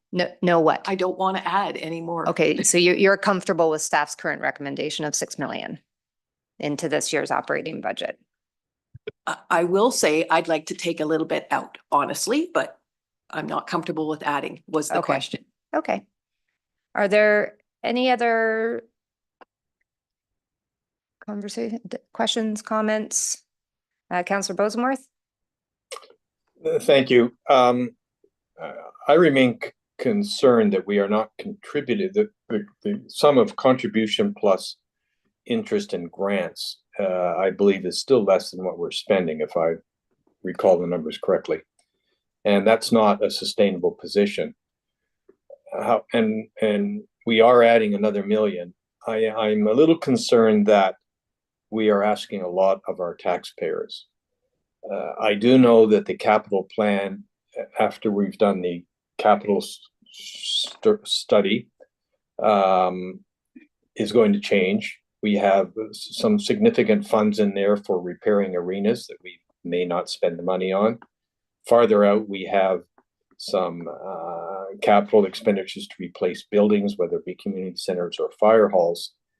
And when we've gone through our capital study and given some thought as part of that about the requirements for financing, I think that 128 million may come down. It may be replaced with something else, but there's certainly opportunities for it to come down. Unless I'm mistaken, I don't see any real pressures to push it up. So, I'm torn between, we're not contributing enough. I don't think those reductions will bring things back in line. But I am concerned that we've been asking a lot of our taxpayers, and I'm not sure we can sustain another 12 or 14% increase. And so that's the balance that I'm fussing with. So if the majority of us think we should be adding 1 million, I could get on board with that, but I just draw caution about that would have a 14 plus 14, like 28% increase in 2 years is a pretty big number. I will remind committee that I did some work, and I think it was substantiated by staff that the price, the inflation index for construction materials, I looked at it from December of 2019 to second quarter of 2024. It is up 80%. So where we used to spend 5 or 6 just because of inflation, we're now spending 10 or 12. And this inflation thing that we're following is just killing us. That plus we have all kinds of information about our assets that we didn't have before.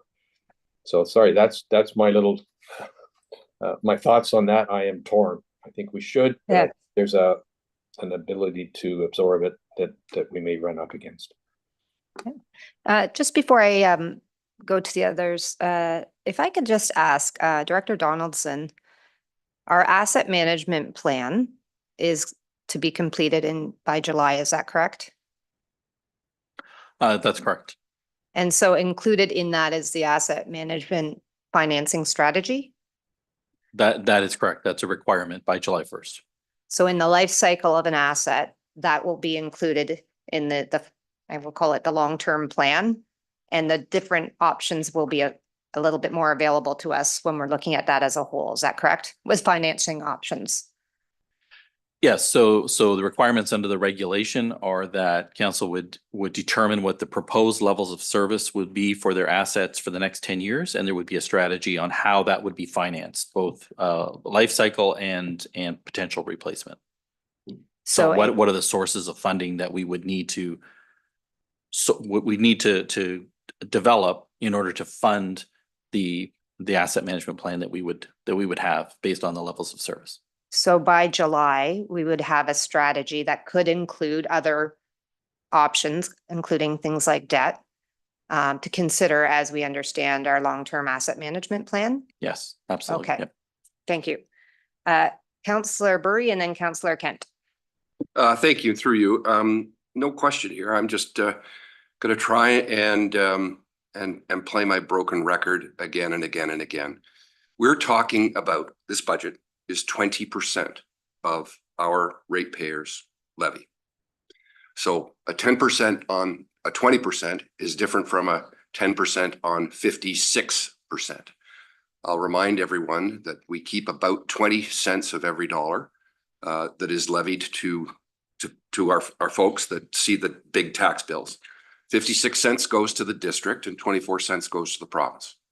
The province is unlikely to increase at this point. The district is looking at somewhere around 5 or 6%. And we'll begin to discuss that tomorrow at the Corporate and Financial Services Committee. Although we still have not seen a budget from the district yet. We're just starting to talk about it. In part because I think they're concerned that a 5.6 on 56% of the budget and the Township of Muskoka Lakes is a very big number.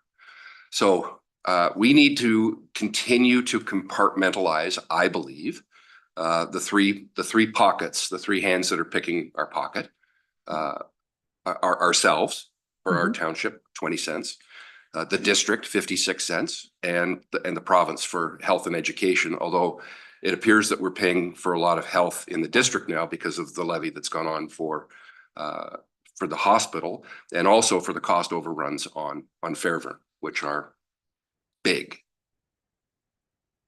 And I'll leave it there. So just with that, do you have any kind of thoughts on the reserve contribution for this budget for this year? I'm comfortable with the million that staff have recommended. I'm not a big fan of municipalities keeping a whole lot of extra money on reserve. But that being said, we do need to be careful that we've got enough to do what we need to do. And I think we're pretty good at that. In fact, I have routinely commented to staff that, the township is run really, really well. There is very little slack in this budget. Yes, we're making a decision to put $1 million into reserves. I just think that's prudent. Mr. Donaldson has brought a plan to us that we approved in General and Finance to take the money out of the bank and get it into some forms of laddered bond portfolio, which will at least replace the interest rate differences that are coming. And depending on some of the news today and tomorrow, we'll know whether we're getting a 25 or 50 basis point lowering of rates before the end of the year. So, we do need to replace that, and we can do that with Mr. Donaldson's, well thought out plan. It's difficult, and I kind of echo Councillor Bosemarth's issue. Do you put more in, and when do you put it in, and how do you put it in? And we're certainly going to have to wrestle with some of our assets. But by and large, there is, in my opinion, very little fat, if any, in this budget. Our staff need what they need to do what they need to do. We're not seeing a lot of increase in headcount, which is the part that I have difficulty with, because once you add a person, it's very difficult to pull that back. And again, Mr. Donaldson's got a project that he's going to look at internally to try and determine, are there things that we can automate, or are there things that we can do differently? Have processes changed, but have things changed where our processes haven't? And I know that that's always something that's healthy to look at internally, and we've all done that in the private sector. And I commend staff for doing a great job for us. But I'll, continue to remind, it's 20%. We need to focus on where the problem are. And I think that's in another jurisdiction that may not be the province. So specific to this reserve, just to keep us focused, staff's recommended, without pure science, just trying to help us mitigate the gap between the spends that we have on an ongoing annual basis. It's outpacing what we're contributing in, and it is kind of measured steps to go up. And I think that was the discussion we had last year. And part of the conversation for today is just, I think staff has given us a very measured approach and trying to understand all these different pieces. I think part of the reason I asked my question is if we have to have that asset management financing strategy linked with our asset management plan, that's going to have all the data that we keep talking about. That becomes meaningful in my mind anyways, as to how we're going to ensure the financial sustainability of our township. So it's one piece of a bigger picture. And it feels like staff has come in within their guidelines of the 6 million, but there was interest possibly of finding new ways to close the gap. And I think I heard Director Donaldson say at the beginning is some of the changes we even made to the capital plan last 3 weeks ago have actually increased that gap even further. So we're actually spending even more now versus what we're putting in. So that's the only conversation at this point that we're just focused on, is that $6 million, the amount that we're comfortable with. So Councillor Kent and then Councillor Bosemorth. Thank you, Chair Mazan. I have a couple of comments. I made this comment last year that given that we are only 20% of the total number, I really find that we're not doing a good job communicating that message to our stakeholders, our taxpayers, and that, it's a large increase on a very small base, but their total tax bill is going to go up by, I don't know what the blended number would be if we use the 9% that we're targeting. But last year it was like 5%. And so the press release went out and it said, we're going to have a 14.9% increase. I think we should say we're going to have our taxpayers will see a 5% increase that comes from these three pieces, and explain it better. I think that would be a lot of benefit in communicating that's a message that's going to have to be communicated over the next couple of years, that, we're such a little piece of the pie, and a very small increase on a very small piece ends up being a large percentage. So that's just one item, which is communication. With regard to the actual dollars, I would prefer to see more go in, but I can make myself comfortable with where we're at, assuming that the asset management plan will be completed, and that will come forward and tell us what the breadth of the problem that we have to deal with is, rather than going at it. I mean, we're putting $1 million in, I'd rather see us put $2 million in, but the breadth of the problem and dealing with it at one lump, which we then would be able to communicate more effectively to the community. Here's the scope of the problem. We didn't spend for 10 years. We're way behind. Assets are deteriorating. Here's the problem we have to deal with and how we're going to deal with it. One thing I did question Councillor Bosemorth on, maybe you could clarify for me. You said when we see if you pull out arenas and you finance a new arena or one thing with a financing plan that's separate from, it's still part of the capital plan. It's just how we finance it. And, a fire hall for Foots Bay, that's a $6 million number. We might decide to finance it, but it's still part of the total plan. How we finance it is a separate decision. And you made the comment that would change your thought. I still think we have a problem.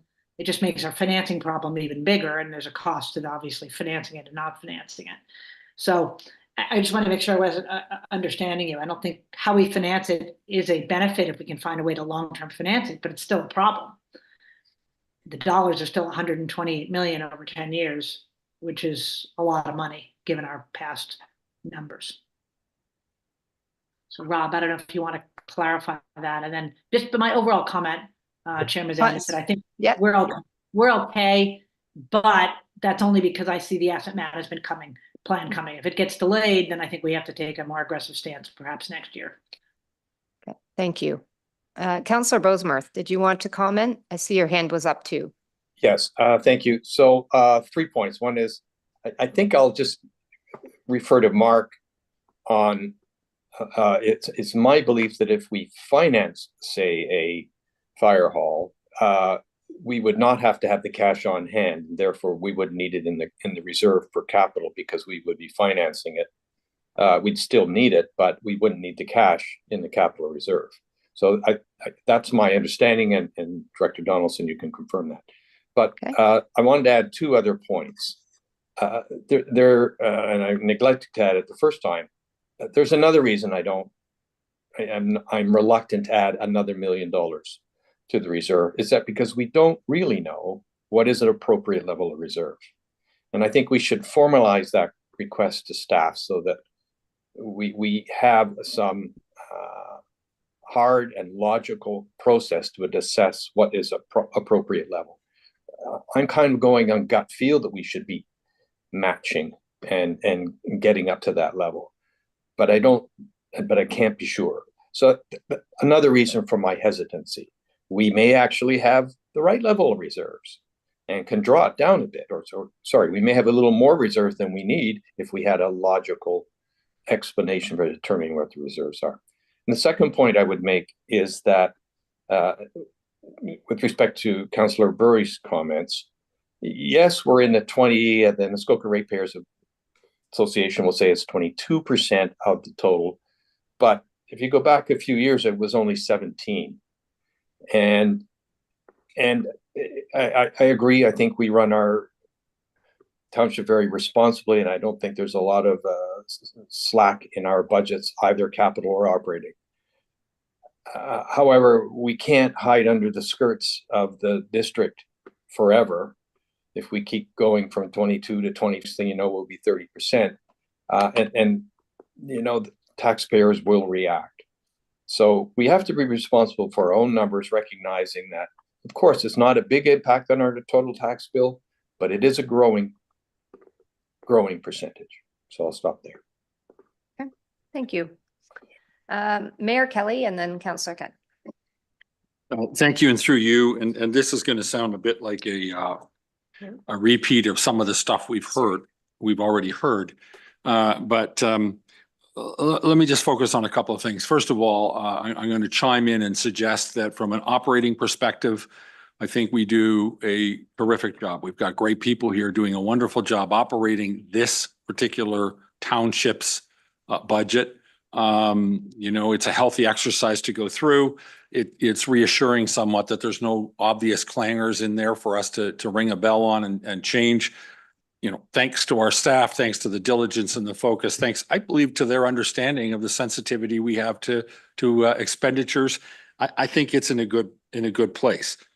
On the capital side, this is for Councillor Bosenworth as much as anyone else. I've spent years trying to figure out what the right level of reserve is and what the sort of the benchmark or the standard number should be. And quite honestly, I've come to the conclusion that it doesn't exist. What we need to do is make sure we're comfortable that we are putting away what we think is a necessary amount to adequately protect our township from, or the constituents of our township from crazy jumps and ebbs and flows and expenses not matching reserve. I think a great goal might be, at least initially, to make sure that our capital spend annually net of grants is matched by contributions to reserve so that we're not getting any worse. And if we think we can do better than that over time, let's put our heads together and figure out what a better number would be. But to think that there's some magic number hidden away in the books, I can't find it if it exists. So number three, I totally agree with whoever suggested we have a real sensitivity around increasing tax from the benchmark that we've got out there, from the target that we've already, I think, established and discussed. You know, we can't continue to pass structural issues and the cost of our failure to move on structural issues onto our taxpayer much longer. We have studies underway that will tell us levels of service that are required, studies underway that will tell us optimal location for fire, and presumably down the road for community centers and other physical assets. And we need to double down on our resolve to stop carrying 10 fire stations if 7 can do the job. Stop carrying, I think it's 14 community centers if 6 can do the job, and make sure that we stop dragging that pile of bricks, as I call it, I've called it for a couple of years, around behind us with huge operating costs and minimal usage. We've got to be bold. It's brave. We've got to be brave and bold and step up and do it. I think absolutely agree with Councillor Kent that part of our own self-inflicted wound is communication. We should be communicating specifically about our own efforts and our own work and our own township increases, and making sure that somebody else is held to account, some other level or some other jurisdiction is held to account for the much larger impact of what might even look to be smaller percentage increases from district and from province. And I think the province has held their budget pretty flat, but still. But the last point, and then I'll stop.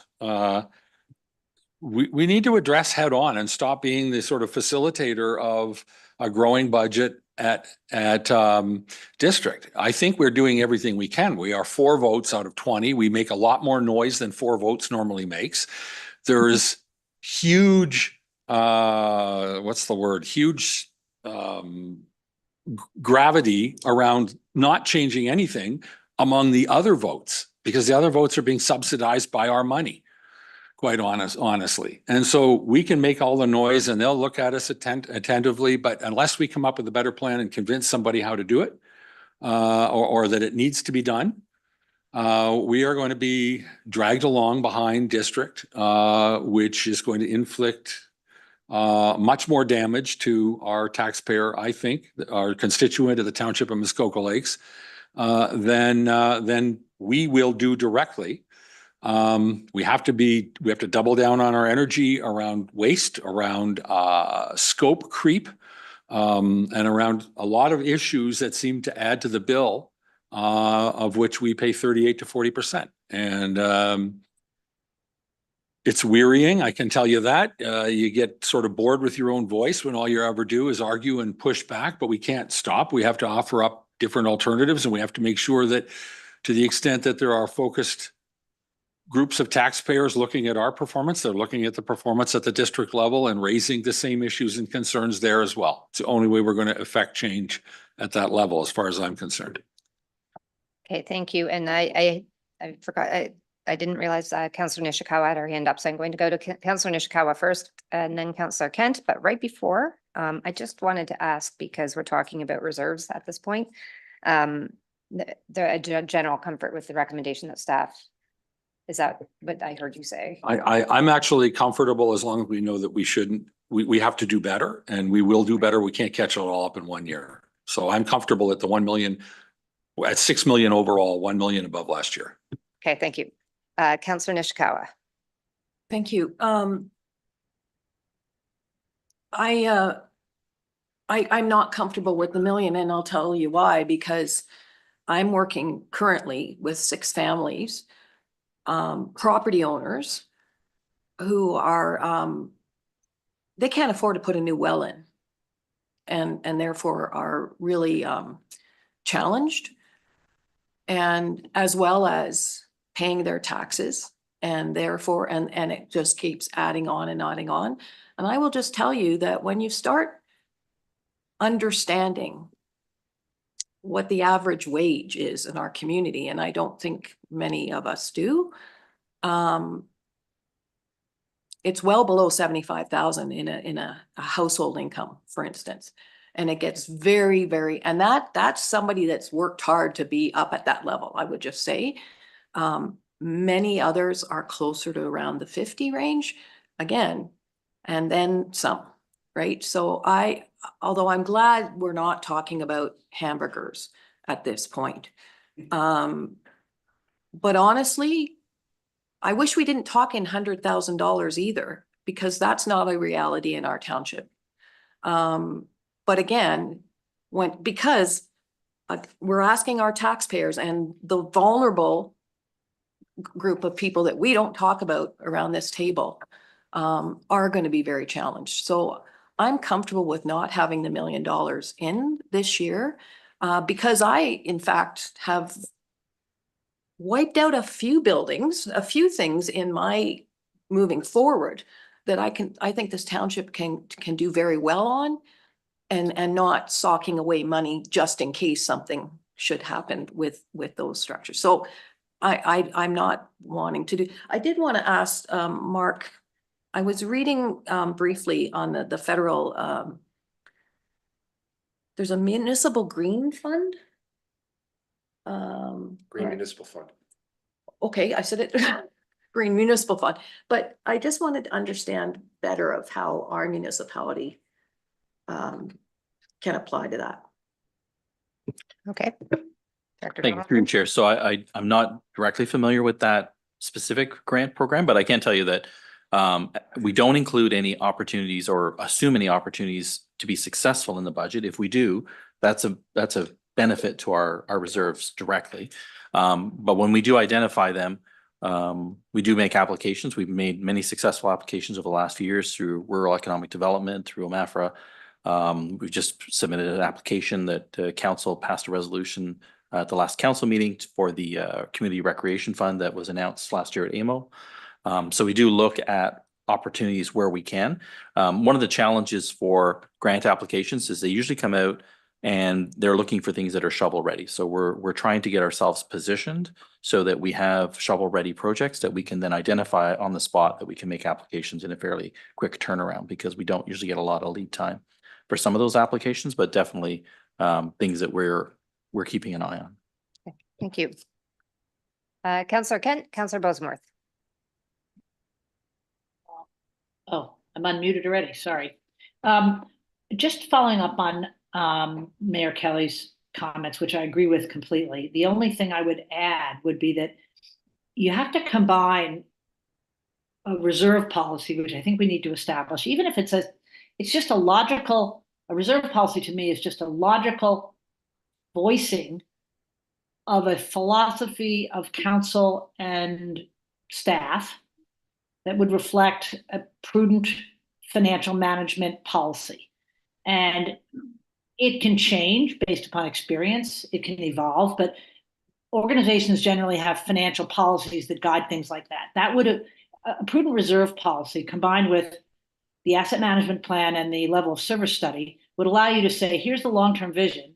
And it would allow you to sit down in a stakeholders meeting, a community meeting, and explain to people like the ratepayers and to individual community taxpayers the extent of the problem. And I think you have to have a reserve policy combined with those two things to be able to say, here's the long-term problem, here's how we're going to fix it, and here are the standards that we're going to set to run the township. And you're never going to be right on those things. It's like budgeting. Budgeting is always wrong, and planning is always wrong, but it's a metric and a way and a vision of what our financial outlook for the township is. I think you need all three of those items to sit down with the community and explain what, in my opinion, will end up being a substantial financial requirement over the next couple of years. However, that, as Mayor Kelly points out, that may be offset by reductions in our capital plan for things like all the items he mentioned, things that we would pull out, maybe 7 firehouses rather than 12, less community centers, all sorts of other items. But that's the plan. That's what we have to communicate to people when we get to that point. It has to be relatively soon, because you can't keep putting 14% increases in place without an explanation of the long term. But if you have it, I think that people understand they want their community to run. They want their roads in a certain level of efficiency. They want their arenas. So they're going to have to make trade-offs to get those things down the road. Anyway, that's my view, that the whole three items are necessary to properly put together a plan. Thank you very much. And I just want to ask, if I could, Director Donaldson, in our asset management financing strategy, will there be included an opportunity for us to have a broad policy as it relates to reserves, as it relates to things like debt financing? Will those pieces all be part of that financing strategy? So through you, Chair, they certainly can be. We do have a debt policy currently. We also do have a reserve policy, so we can certainly look back at those and see what updating would be needed to have them dovetail nicely with our new strategy and our plan that it's legislatively required. And I just wanted to point that out, especially to a comment that Councillor Kent had made earlier about the timing of the asset management plan. It is a legislative requirement by July 1st. So that would be our target date. The province has created several incentives for us to hit that date. So just for my own understanding and the broader group here, by July 1st, we should have a much clearer understanding as to what our long-term capital plan is going to look like. And have some of these tools in place, or a comfort that we've had our hands on these tools. Yeah, July so through you, 1st. Chair. So, and the Director of Operations can help me with any gaps in my explanation, but it's pretty clearly laid out in the regulation in terms of what the requirements are. And one of the key components is what is the level of service that the municipality wants to deliver over the next 10 years? That's kind of the, what is it that we're serving up? And then the question becomes, once you make that order, how much is the bill? And then we'll figure out how we're going to pay for it. Okay, thank you. I'm going to go to Councillor Zabitz first, Councillor Bosworth, because I haven't heard from him, and then back to you. Fair enough. Thank you, and through you. Look, we ran, we got elected.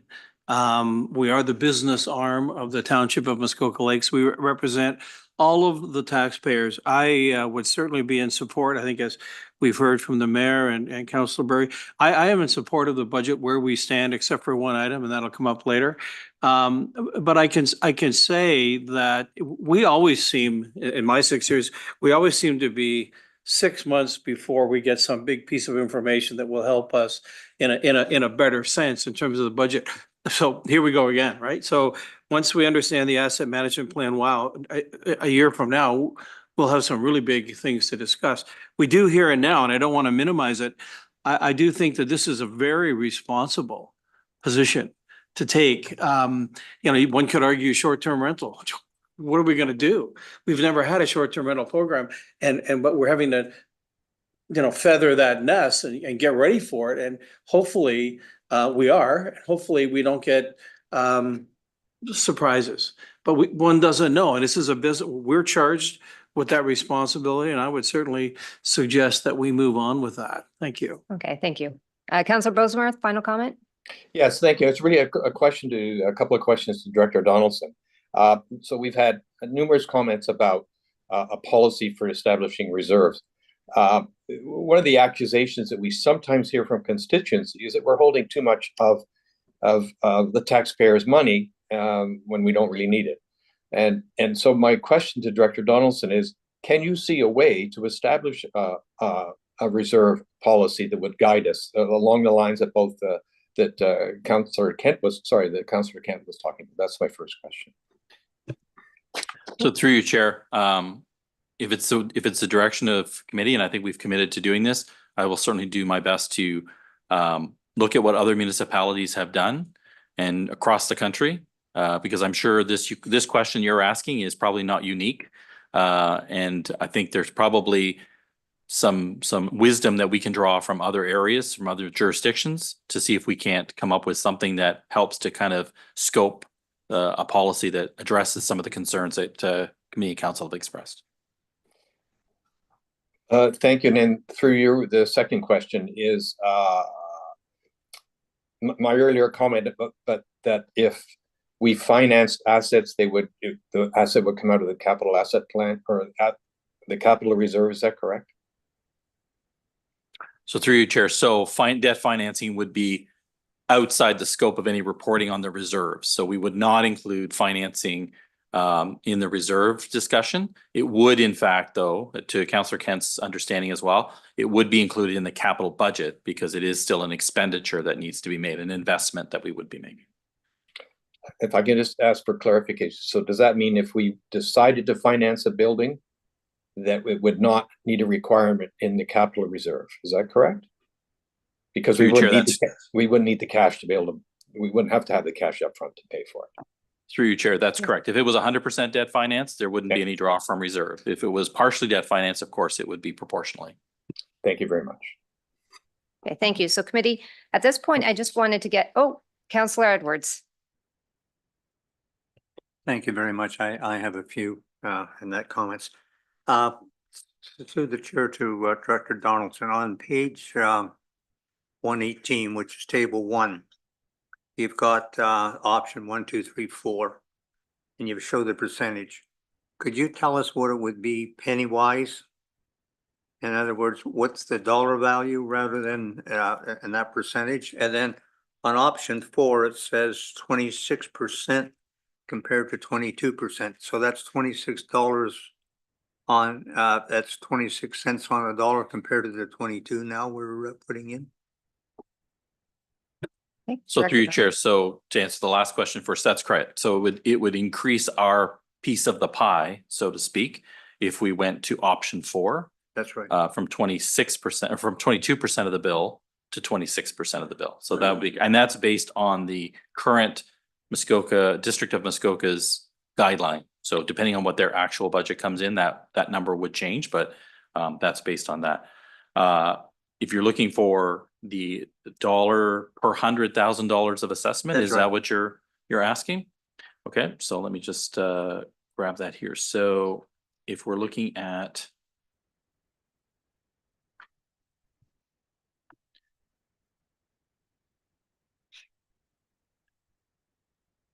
option 1 at 17,819,819,000 would make our rate $164.41.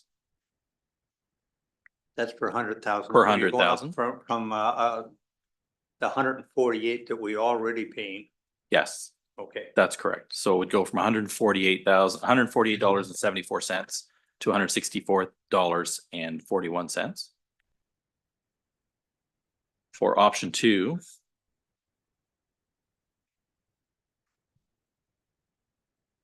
the rate would change to $166.72.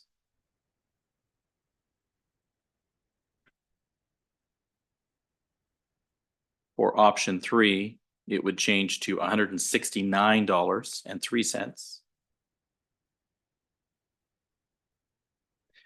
And for option 4,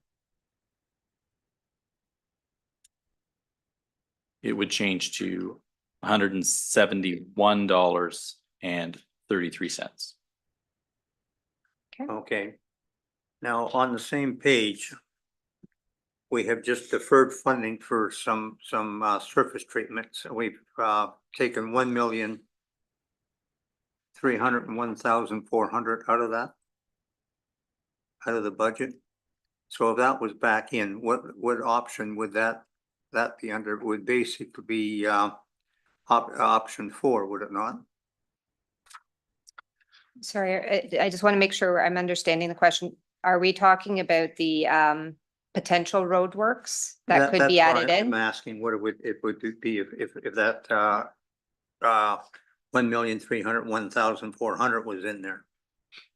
Right, so we haven't had a chance to get to that portion, but I think if we just look at pure numbers to say, I think the question is, if we added option number 4, would that allow us to be able to implement some of the other ideas? Is that? That's right. Yeah. Okay, Bring some of that in, because what I'm saying is the way to sell this is if we take every other municipality, like you showed on page 5, where you're paying with $599 this, and I can go back to it and get the right figures.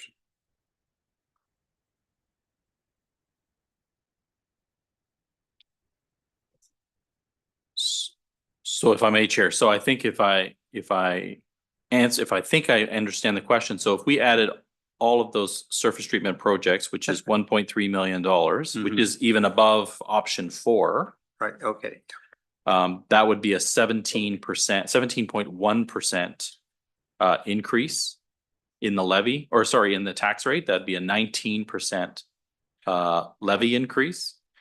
And that would increase our rate to $174.11. So that would be a $25.38 increase per $100,000 of assessment. Sorry, 25, $25.38. 38 cents, Yeah. okay. And that, see, what confuses me is when you're talking percentages. For the simple fact that Gravenhurst are only raising theirs 4.5%, but they're raising it $26 and some odd cents. And that's what we have to tell the people. It's dollar value, not percentages. And that, and this is where we're falling down, because like we cut back on ours because, oh, we have to pay this, we have to pay that. We still have bills to pay. And that, and we show it as a dollar value. So in other words, if you take let's see, and that Gravenhurst, they're $499.52, and then you put their other $26 on it. It just keeps widening out what we're doing. And that, are we not just hurting ourselves by trying to draw this back? Or am I wrong? In other words, we just keep pushing off till next year, and there's another 1.3 going on next year. So we'll push something else aside. So just for, I just want to make sure we're clear that we are actually adding an incremental $1 million already in the budget guidelines today. I do realize that, and like, let's say on page 118, it was showing the options. What I'm saying, so option 4. Right. We could do some of the road work if we took option 4 and get it done, so we're not pushing it on to the next year, because that work will go up 3 or 4% as well, at least, maybe 5 or 6%. Would it not? So I think if I could just ask, because I think this now moves us into the discussion that we might be having next, which is there was a few items that staff have identified in this actual report. I think the philosophical discussion right now is, without having a pure science, we already know we're spending more than we're taking in, but we are trying to take a prudent kind of approach led by staff and adding into our reserves. And the only question I think right this minute that I want to try and get a sense from this group is, are we, and I would like a show of hands, and Councillor Edwards, we're then going to move into, let's now talk about some of the items we had conversation with at the Capitol. So, so with just a quick show of hands, I was getting a general sense from most members of the committee that we were comfortable with the current recommendation by staff. So if I could just get a sense by a show of hands, are we comfortable with the current 6 million that's in the operating plan? Show of hands. 2, 3, 4, 5, 6. Okay. So what I'm going to say is I'm going to then read the resolution that we have with a slight administrative change. And I think the administrative change was that we changed it to be forwarded to the December council meeting for final consideration. Is that correct? Oh, I guess originally it was written because we had planned to talk about it on the 22nd, that it was going to come to this meeting. So it's just a slight change in the actual resolution. So with that, I am going to read the resolution moved by Councillor Nishikawa, seconded by Councillor Edwards. Be it resolved that the Township of Muskoka Lakes 2025 draft operating budget and forecast as attached to report FIN-2024-021 be endorsed in principle, and that the 2025 draft operating budget and forecast be forwarded to the December council meeting for final consideration. Okay, any final comments, questions? Councillor Nishikawa? No, go ahead. I'll ask that. Okay. Okay, we'll call the question. All those in favor? Okay, all those opposed? Okay. Okay, that carries. Thank you very much. And so given the timing, I think it's important that we move into the next section. It is only 11:25. And that is to talk about the items that Director Donaldson was asked to come, and staff were asked to come back with from our capital discussion. And so outside of so if we all look to that staff report, I think it's 6C, is that correct, Director Donaldson? there was different portions of that were to address the questions and for information reports to come back to us for us to have conversation with. We have talked about the section that is to do with the reserves, but there were 3 other topics. There was the Burgess Dam, the Windermere Docks, and the possibility of other road projects. So I'm going to turn this back to Director Donaldson. He can set the table for us for a conversation, and then we will have a further conversation on the capital projects or those information reports. Thank you.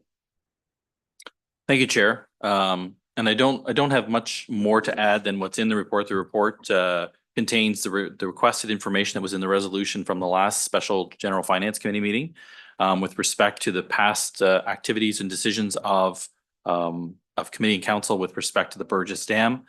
There was more research done with respect to the Windermere Wharf dock replacement, and Mr. Moore can speak to any specific questions that committee may have on that matter. And then we also were asked to come back with potential road projects that could be potentially added to the capital projects list, and those have been identified based on a criteria of condition assessment and the ranking in terms of where they would fall on our priority list. And Mr. Sopka can speak to any specific questions on those additions as well. And I'm happy to help in any way I can and help committee with this discussion. Thank you. Okay, thank you very much. So committee, just as noted, it is a for information report. So I am going to ask at this point if there's any interest to discuss any of those items from committee members. Councillor Nishikawa. All of the above. All of the above, but mostly I wanted to ask when we were going to discuss, and I think it should be discussed in an open setting, the letters that we received and the concerns that those who were brought forward, because I just don't feel comfortable moving forward with not identifying those concerns. So I agree with that. And I think that the next step from this is going to be actually going through the 2 letters that we received. And quite honestly, if there is other comments received from the public and how we want to move forward to make sure that we have done our due diligence on that piece. So specific to these information reports, Councillor Nishikawa has indicated an interest to discuss further. Is anybody else interested in discussing the 3 items that are in that report? Councillor Savitz. Sorry, is this the FIN 2024-021? Mike. Oh, sorry. Is this the 7-page report? Yes. Yes. So I would like to. This is the one that was an outcome, I would say, of the October 22nd meeting that we had. Right. Staff were asked to come back with some information on 3 topics. The first was the Burgess Dam. The second was the Windermere Docks. And the third was to do with possible road projects that could be contemplated. Good. So they have come back with that in this report, and but it is for information only. And what I'm asking is there interest to talk about any one of those items? We've all read the report. So is there interest to talk about that further? Okay, so Councillor Zavitz. Oh, so if this is that time, certainly. Yes. Okay, thank you. So relating to Burgess Dam, and again, thank you staff for, what I would call high level understanding and providing that information. I do think that that this discussion should not be over.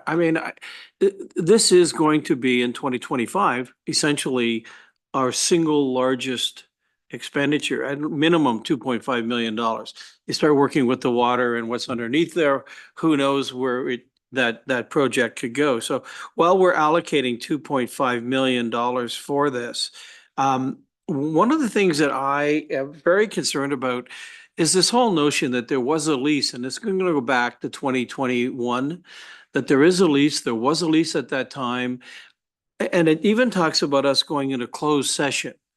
And I'm wondering, I don't know if we can just even discuss it here in open session. My recollection isn't that we had a fulsome understanding. We knew there was a lease, but I don't know that we knew all the details of the lease.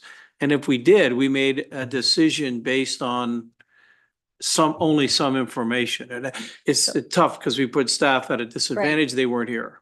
So perhaps Director Donaldson, I can lean on you on a path forward on this particular project, because I am sensitive to the fact the size and scale of this particular project, its importance on so many different levels. How do we create a path forward so that the budget can keep moving, but we can still talk about this project separately? I think that's an important piece, because how can we do it? How can we approach this? So through your chair, so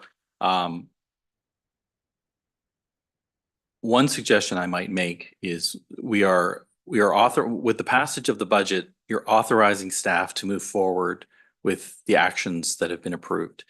If there's a desire to want to revisit a decision, but yet not necessarily remove the budget expenditure, because it may come to pass that committee comes back and council says, yeah, we understand now why we made that decision and that was the right course of action.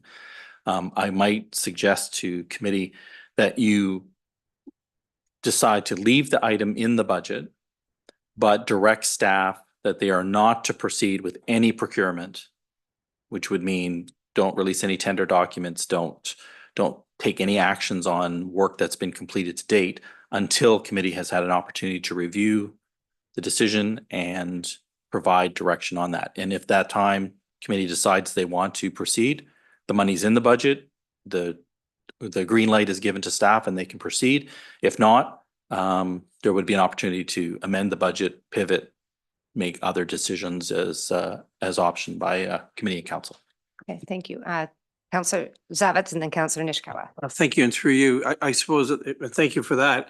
I suppose the only proviso that I would like to suggest is that, it's not my intent to slow this thing down, in that if that area is in jeopardy, if we as the owner of that facility are putting ourselves and the township in jeopardy by not proceeding with the work, which we have delayed or prolonged for a couple of years, at least since the 19th flood and the concerns raised there.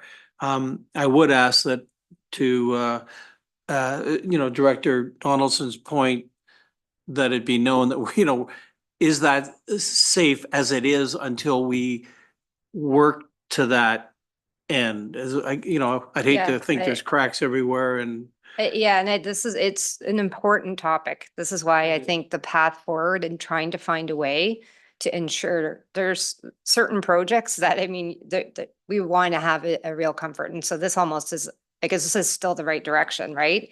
And so doing and giving us that opportunity still, I just want to ask from a process standpoint, what Director Donaldson just laid out, would that give you that comfort to know that we have a chance still? Like, even it still allows us to move this project along or the budget along, but knowing that committee is like, there will be no decisions made or funds released until we've had this body, because there's many of us that weren't and haven't been a part of this project year over year, right? That this body is comfortable with the approach that we're taking or has their stamp on it. So I see Councillor Nishikawa and then Mayor Kelly. I wondered if through you, the clerk captured everything that Mark had said, because I'm happy to move forward with what he had said. And then, but definitely picking it up, and I'm not even suggesting picking it up this year, like a focus that it has to be done in a month or something, because it's a much bigger and larger discussion. And even some of the information that is in the report isn't the function how that area gets used. So I just found it very interesting that way. Thank you. So I'm hearing from the two of you that you are comfortable with the approach Director Donaldson has recommended. I will ask the clerk in just a minute, but I want to hear from Mayor Kelly first. Is that okay? Mayor Kelly. Thank you. And through you, I guess I'm a little bit challenged. We obviously passed a resolution after lots of consideration, properly constituted, several meetings, expert advice, input from, from Ken Becking, who at the time had been fully engaged and spent a lot of time on it. And here we are now, I think, if I'm understanding what we're talking about, we're second guessing that and coming back and trying to decide whether we made the right decision the first time. Is that it? How many kicks do we get at the can? And how do we, I mean, this is maybe one of the problems we have when we make a decision on a long-term kind of capital issue, is it does take time to implement some of these things. And if during that time there's a change in, in the term of council, everything that's been done and considered has to go back and be done and reconsidered with the same level of disclosure. And Councillor Zavitz mentioned some of it was discussed and closed. We'll presumably have to pull back to whatever expert reports or input we were relying on. I guess I'm a little bit uncertain about whether we're actually proposing to reconsider something that was long settled, unless there's a change in circumstances. Okay, thank you. I did see just before, sorry, I saw Councillor Boseworth and then Councillor Burry. Thank you. On the mayor's point, I think we shouldn't be dilly-dallying about fixing that that structure. But this will perhaps tick off one of the items raised by the Muskoka Ratepayers Association, and it's something I've been curious about for a while. Is an alternative is instead of repairing the dam, you actually remove the dam and use, there are two crossings of that, or two structures that cross the waterway coming from Lake Muskoka. One is Highway 169. Another one is, I don't know what it is, but it's the one past the railway if you're going out towards the lake. And I know it's got a couple of big culverts in it. And I think I'm not sure what the 169 bridge is, but their suggestion is, why don't we put a weir or a dam system, or I would suggest perhaps even just blocking it up completely and have either no water flow through there, or use those structures and augment them and make them the dam. And so I guess I would direct this as a question to Director Colucci, what his thoughts are on that. And we'll get two questions answered here. Well, I think that's a little bit difficult, because now we're starting to get into the weeds of the actual project. And I think that was the intention of trying to give some time and space to staff, one, and two, us as a body, to make sure the approach to Mayor Kelly's comments, this has preceded us by years, right? And this has been a long-standing project, and we have to rely on the fact that this body, being us, whether it was all of us sitting around it, have been making kind of thoughtful decisions along the way. So this is just our turn at it. But I think given the size and the scale of the project, as well as, quite frankly, the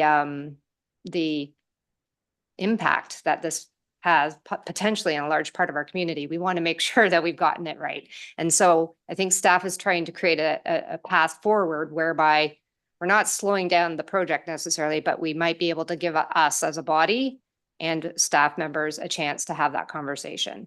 So I think first, is that putting Director Colucci on the spot and asking him to do that? We need to ask staff to come back.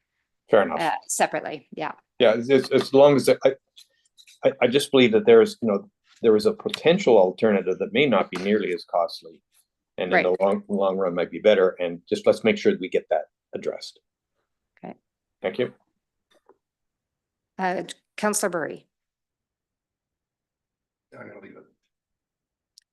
I'm gonna leave it. Okay. I believe Councillor Nishikawa asked the question from our clerk, if you've been able to capture.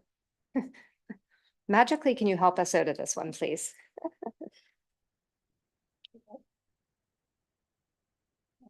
Would you like a couple of minutes? Just okay. Perhaps could we just take a 5-minute break? That will take us to 11:45, just to give staff a chance to come up with a approach moving forward. Thank you.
Okay, committee.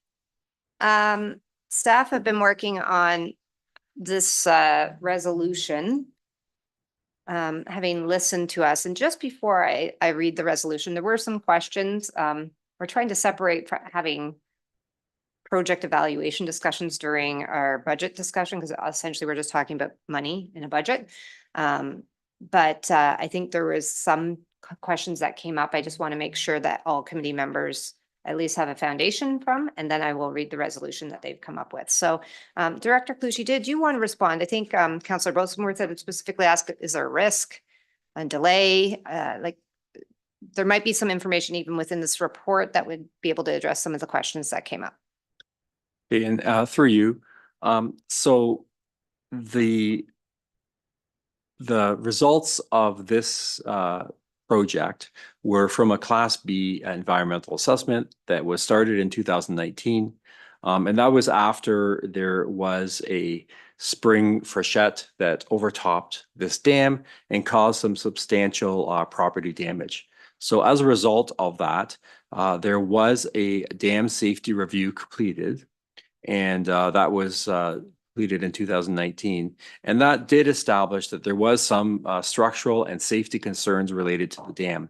So subsequent to that, it was decided to proceed with the Schedule B environmental assessment. And that environmental assessment did look at a number of options. And, first one being the do nothing option. And, so to leave it status quo. And the second one was to rehabilitate the dam and removal of the power generation equipment. So that is basically making the dam into a weir structure instead of an operating hydroelectric dam. And the third option was to rehabilitate the dam and powerhouse. And the fourth option was to replace the entire facility. So that would be like a full reconstruction. So after, reaching out for public comment and council comment, option 3 was chosen. So to rehabilitate the dam and powerhouse. And that is the solution that we have commenced detailed design on 2 years ago. And that is the option that we have brought forward to you to be approved in the budget. And, just as a reminder, it was approved in the proposed 2025 budget, but the amount is larger this time. So we already had budgeted in 2024 and an amount proposed in 2025. And what we're asking for is the additional funds, because during the design phase, there was some additional work required on the roadway and with storm sewers and stormwater management.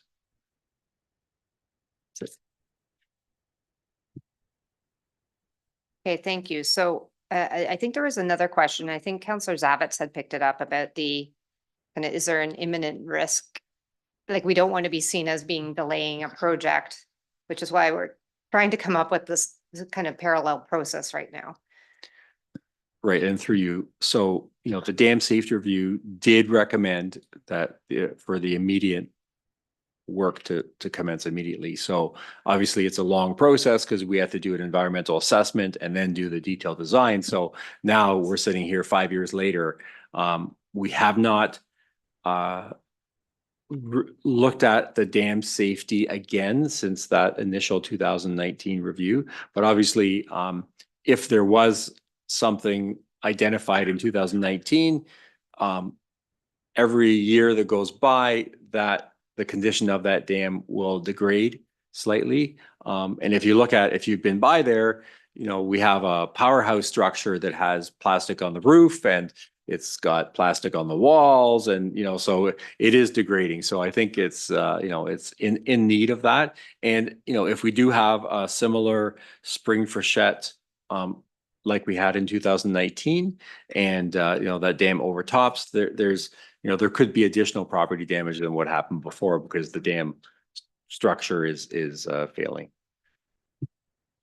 Okay, thank you. So I feel like that, I hope was able to provide some further context. And I do have a resolution in front of me that could create that process we had talked about for this particular project. Before I read that resolution though, are there any questions for Director Clucci? Councillor Bosenworth. Not a question to Director Colucci. We have a couple of other items that are in letters that being sent by organizations, associations. Should we have the discussion on that before, and maybe we need one sort of resolution that will adjust our one we just passed where we approved operating capital, because we may have some other items that we want to adjust. Okay, so just a question, Chair. It's up to you, obviously.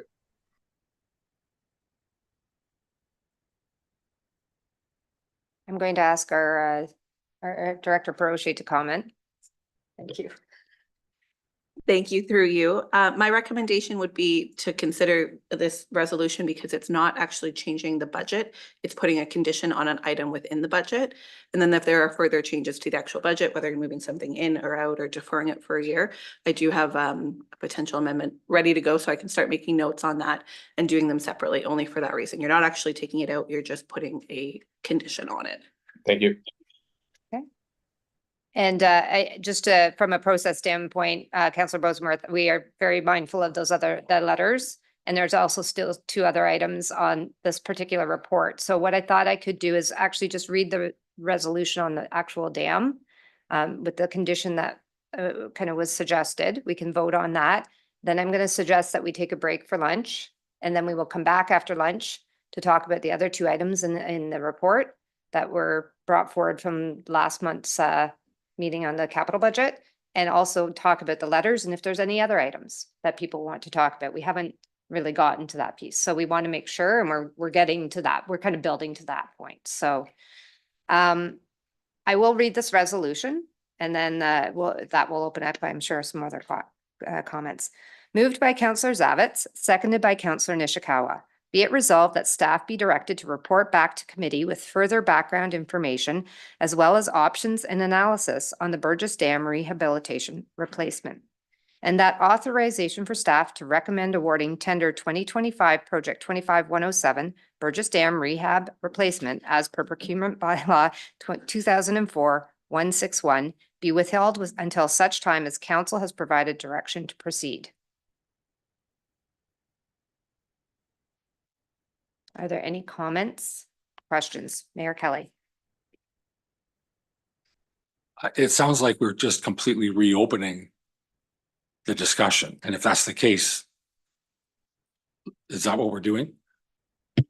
Whatever we settled 2 years ago is back on the table, and we're going to go back through the same exercise? I think that's what I heard. I think what I have been hearing, and what this was trying to do, is provide, so Director Colucci just walked us through some of the content and like a timeline of some of the content that actually was in this report.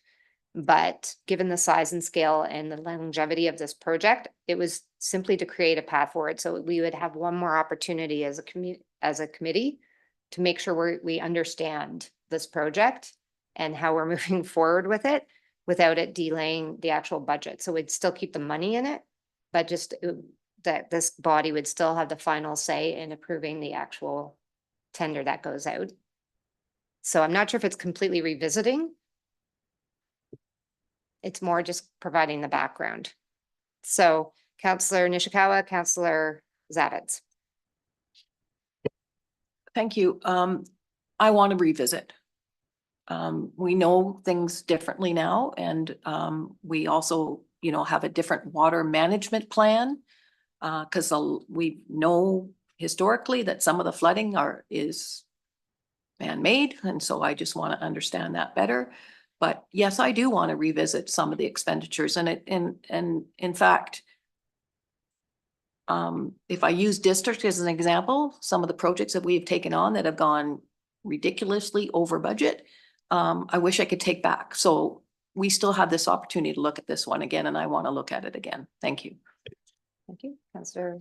No, thank you, and through you. So there are 2 issues. Not to belabor the point. The people in the Moon River are deathly afraid of this.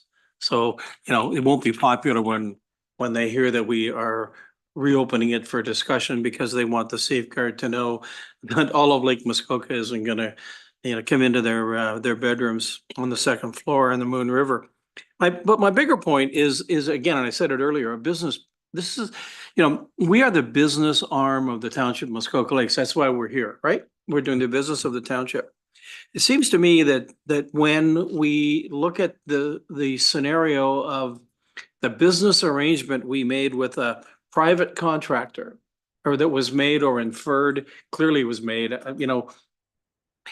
for 10 years. So we've made an agreement with someone till 2034.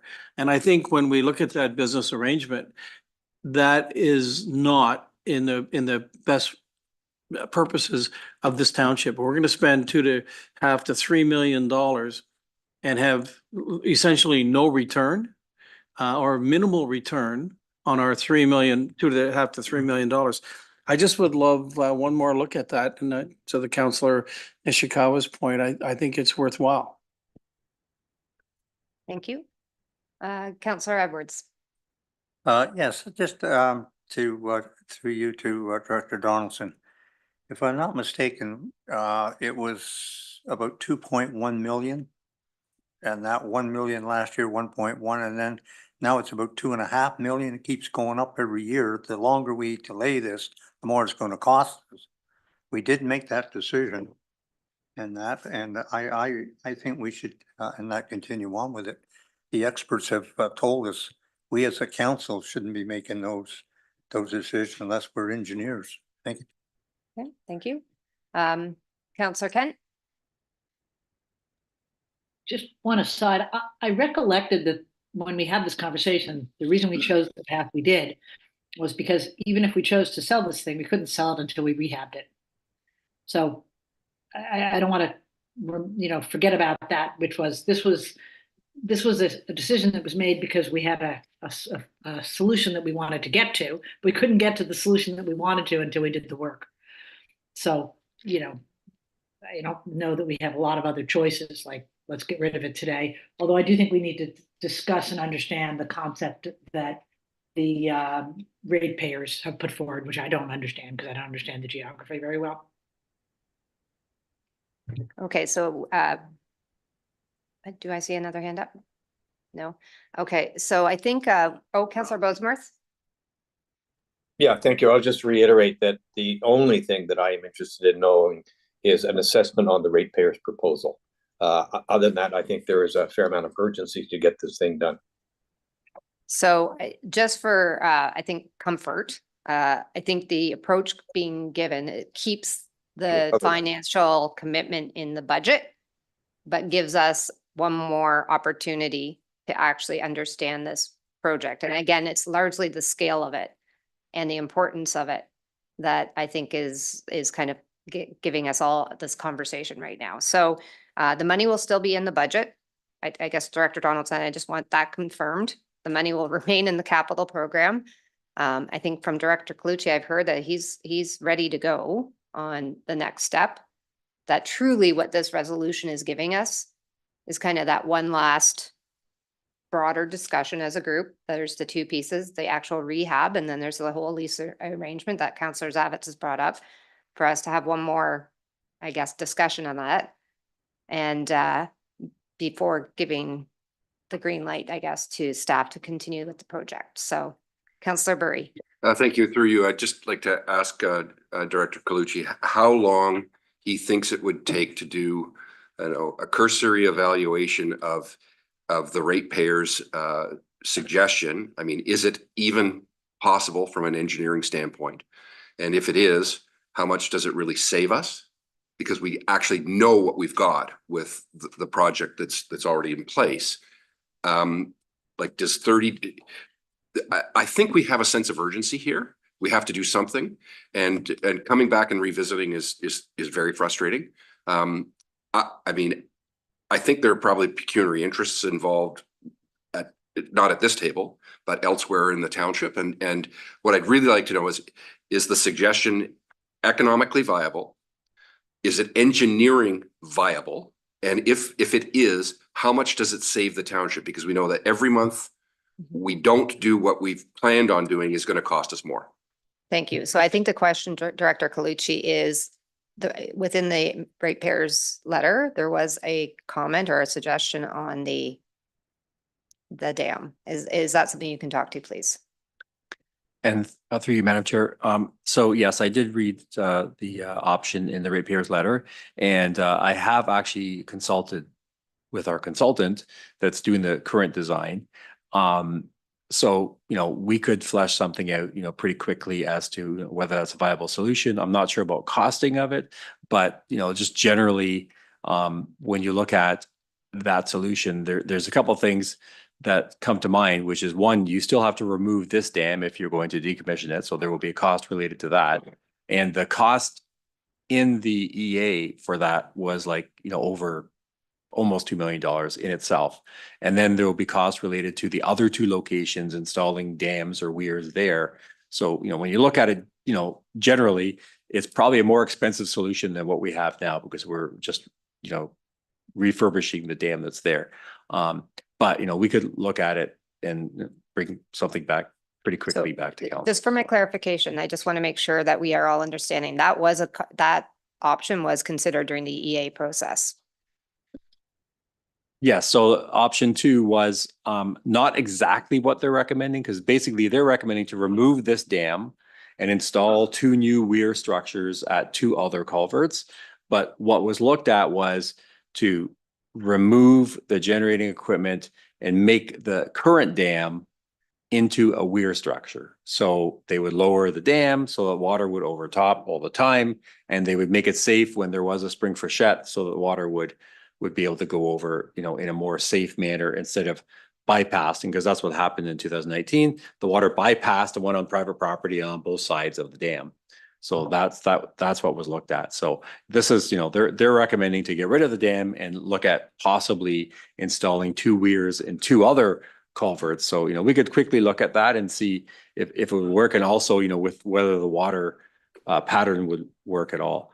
The secondary thing that the consultant mentioned to me, that if we did that, if we got rid of this dam and moved the weirs upstream, then we're losing all those waterfront properties that are on the current pond. So we'd probably have some property value issues there that we'd have to deal with. So that's okay. Anyway. Thank you.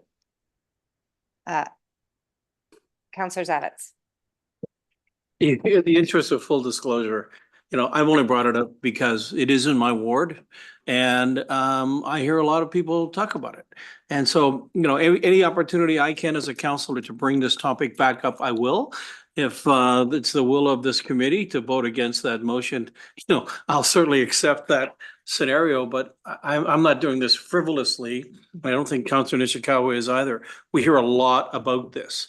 And there's a concern from a business perspective that we are hung out for 10 years on a deal that isn't going to make us a penny, and it's going to cost us whatever in addition to the 2 million dollars. So, my question is this a good business decision? Was it? Is it? Will it remain that? And hopefully somebody can answer that and we can move on. Okay, thank you. Councillor Bosemarth and then Mayor Kelly. Thank you very much. And just piggybacking on what Councillor Zavitz said, my recollection is the option for putting in removing the generating station, putting a weir was about $1 million less, if I'm recalling correctly. So, and we could do a kind of business case to figure out whether spending that extra $1 million to have $80,000 worth of revenue a year or whatever it is from the contract makes sense. And, we might have a simpler solution. So that we could also consider. But I reiterate, I don't think we should dilly-dally on this. Okay, so Mayor Kelly? At the risk of repeating, I think the primary goal here should be to very quickly replace a dam that we were told and led to believe was at high risk of failure. Whether it generates power or not is in fact, or should be in fact, I think a business decision. Part of the business will be the capital cost required to renovate or rejuvenate the power generation, but offset against that are the terms of a lease of which we know nothing other than I think it exists. And whether that lease is predicated on the thing being able to generate power or not, I have no idea. But we don't want to be standing around wondering this stuff in the spring if some sort of catastrophe befalls it. Let's make sure we don't lose our our eyes on the the cardinal thing here is the downstream, I'll use the word victims of any failure of this structure. To them, it's going to be catastrophic.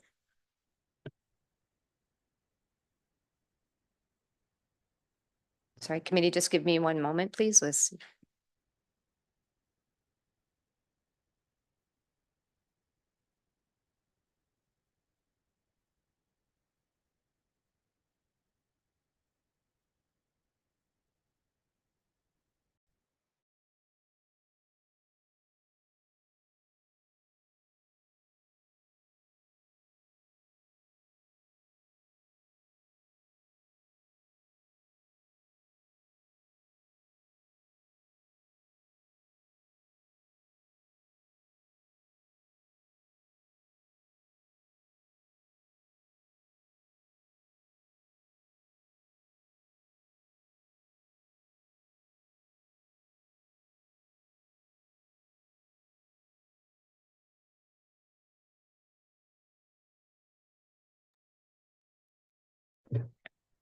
Okay, I'm going to do my best with this particular resolution because I've read it.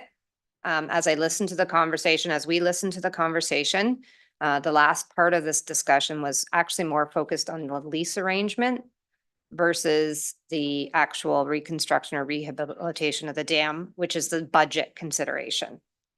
So this resolution actually would be asking staff to come back and walk us through all the different decision points, I guess, of and an analysis of what Director Clucci just walked us through.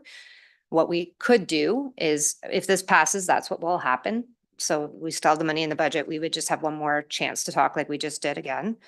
And if it doesn't pass, what we can do also is put something on the parking lot to ask staff to come back with a discussion on the lease arrangement. Like, so that would be a separate staff report, but it doesn't impact the actual budget today. So the project itself could continue to move forward, but we could ask staff, and perhaps I can ask CAO Pink just to make sure I'm capturing that correctly. Yes? Okay. For those listening online, he said yes. Okay. So I have read this resolution. I will read it one more time. I'm going to ask us for a vote on this. And then depending on how that goes, just know that another option to discuss the lease arrangement could happen outside of this actual resolution. So I will read it one more time. Moved by Councillor Zavitz, seconded by Councillor Nishikawa. Be it resolved that staff be directed to report back to committee with further background information as well as options and analysis on the Burgess Dam rehab replacement.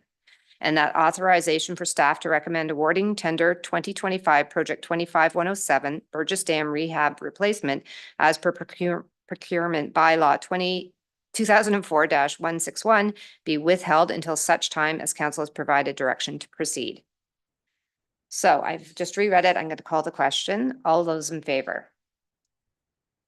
Okay. All those opposed?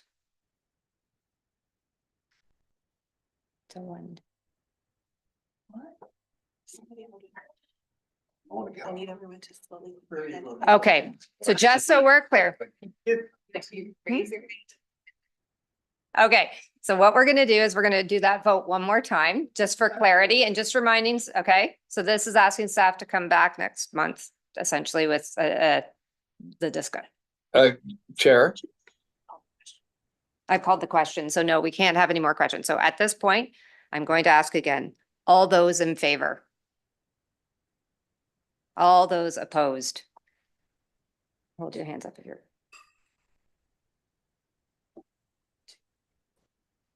Got 7 for opposed. Okay, so that was defeated. But I am going to ask staff, because I think what I've heard, particularly led by Councillor Zavitz, is a desire for a staff report and a conversation around the business arrangement that we have on that lease.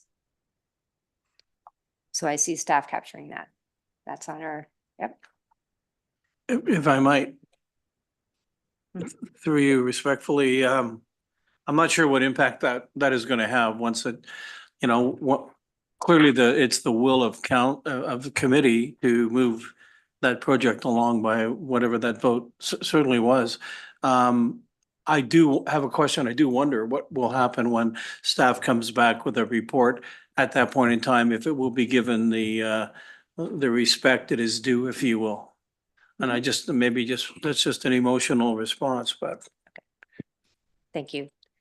Committee, it is now 12:25. We do have a few other items that were on that report. We're going to come back. We're going to discuss those. We're going to discuss the other items on the ratepayers letter and the MLA's letter, and if there's other public comment. And we will have other options to talk about other items after lunch. So just before we go for lunch, I see Councillor Bozemarth. You have your hand up?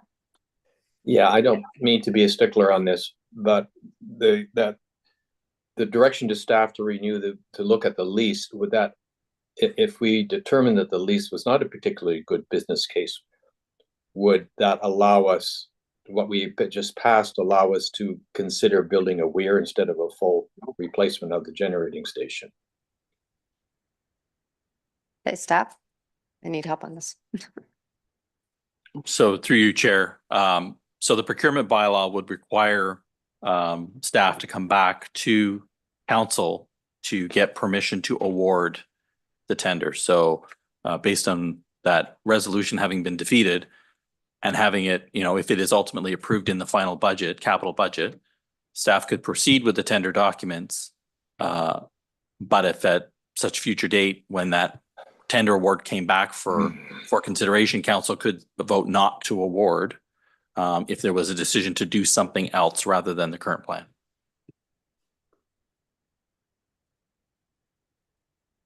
Councillor Nishikawa. Thank you. That challenges me that we would actually ask many others to do all of this work, and then we may or may not approve it. And I just think that that conversation could happen prior to sending out the request for tender. So I hope we can reconsider that in a different manner. And it's a shame to start sending stuff out and then, because then it's a done deal, in my opinion. Thank you. Okay, so I think what we're going to do is take a break for lunch, and we will be back here at 1:30. Thank you to all the staff who have been leading us through this morning's session.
Okay, committee, are we back?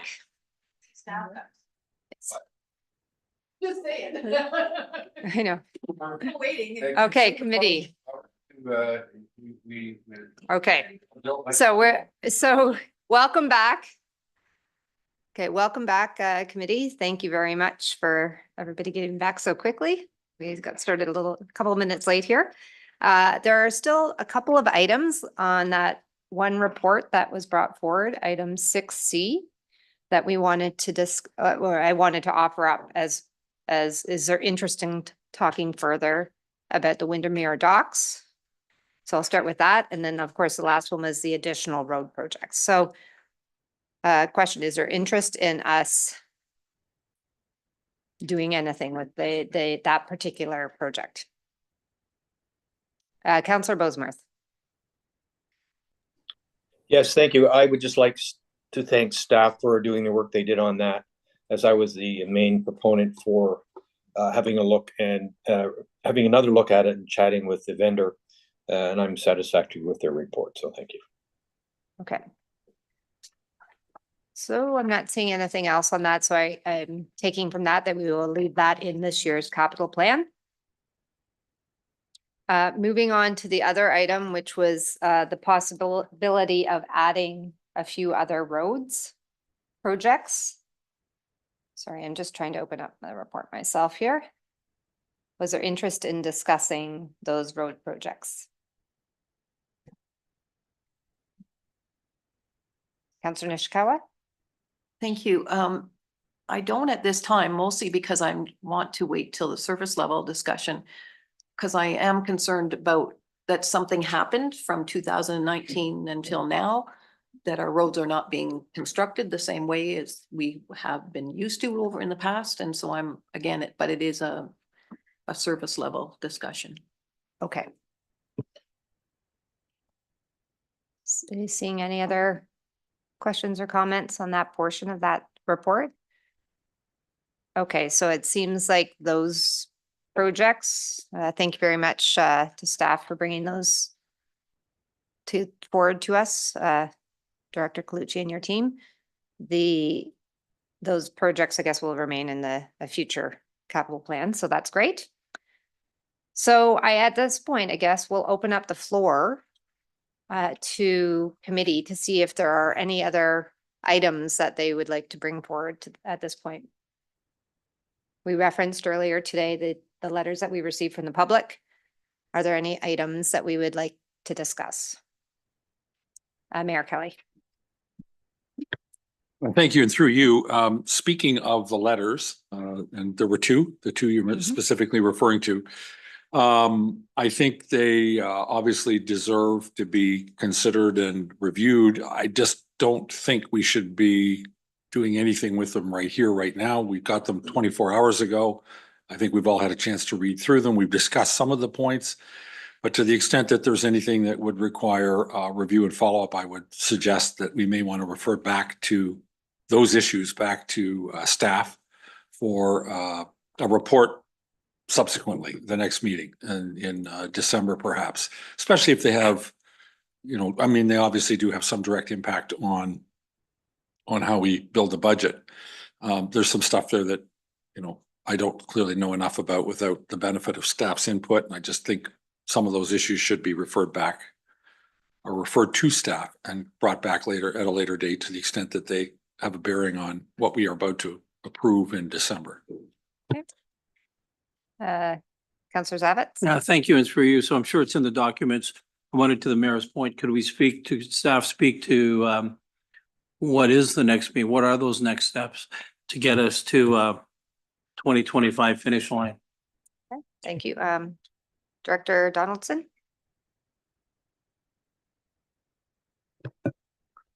Through your chair. So this isn't relating to these letters or just generally how? Yeah. So through you, but to the mayor's point, there would require further discussion. When does that occur pre the end of this process? So I think we need to, through your chair, I think we need to just review them, digest what's there. And certainly we can bring something back and defer to to the clerk or the CAO, but I would think that we could provide a response to the matters that are of primary importance to committee very shortly, like whether that's at the next regular meeting or if it's something that committee would like to direct staff in terms of a time frame of when they'd like to see that. Okay, Director Peroshi? Sorry, thank you. Through you, just in regards to process and timeline for the budget. So the resolution that was passed earlier today in regards to the operating budget, you approved moving it forward to council for final consideration. And then at some point today, there's a resolution to be read to forward your capital budget to the next council meeting for final consideration as well. So in terms of what happens next with the budget, this was kind of the last meeting to discuss everything. And then, like I said, the one resolution already has requested that it be forwarded to council for final consideration. And should the other one be read and passed, the same would happen with capital. Okay, Well, good, thank you, and through you to that clarification. So, which is my interpretation. So to the mayor's point, how do those topics, how does staff, is staff going to bring those right to council when we're voting for the final operating and capital, or how does that look? So I will, okay, Director Donaldson?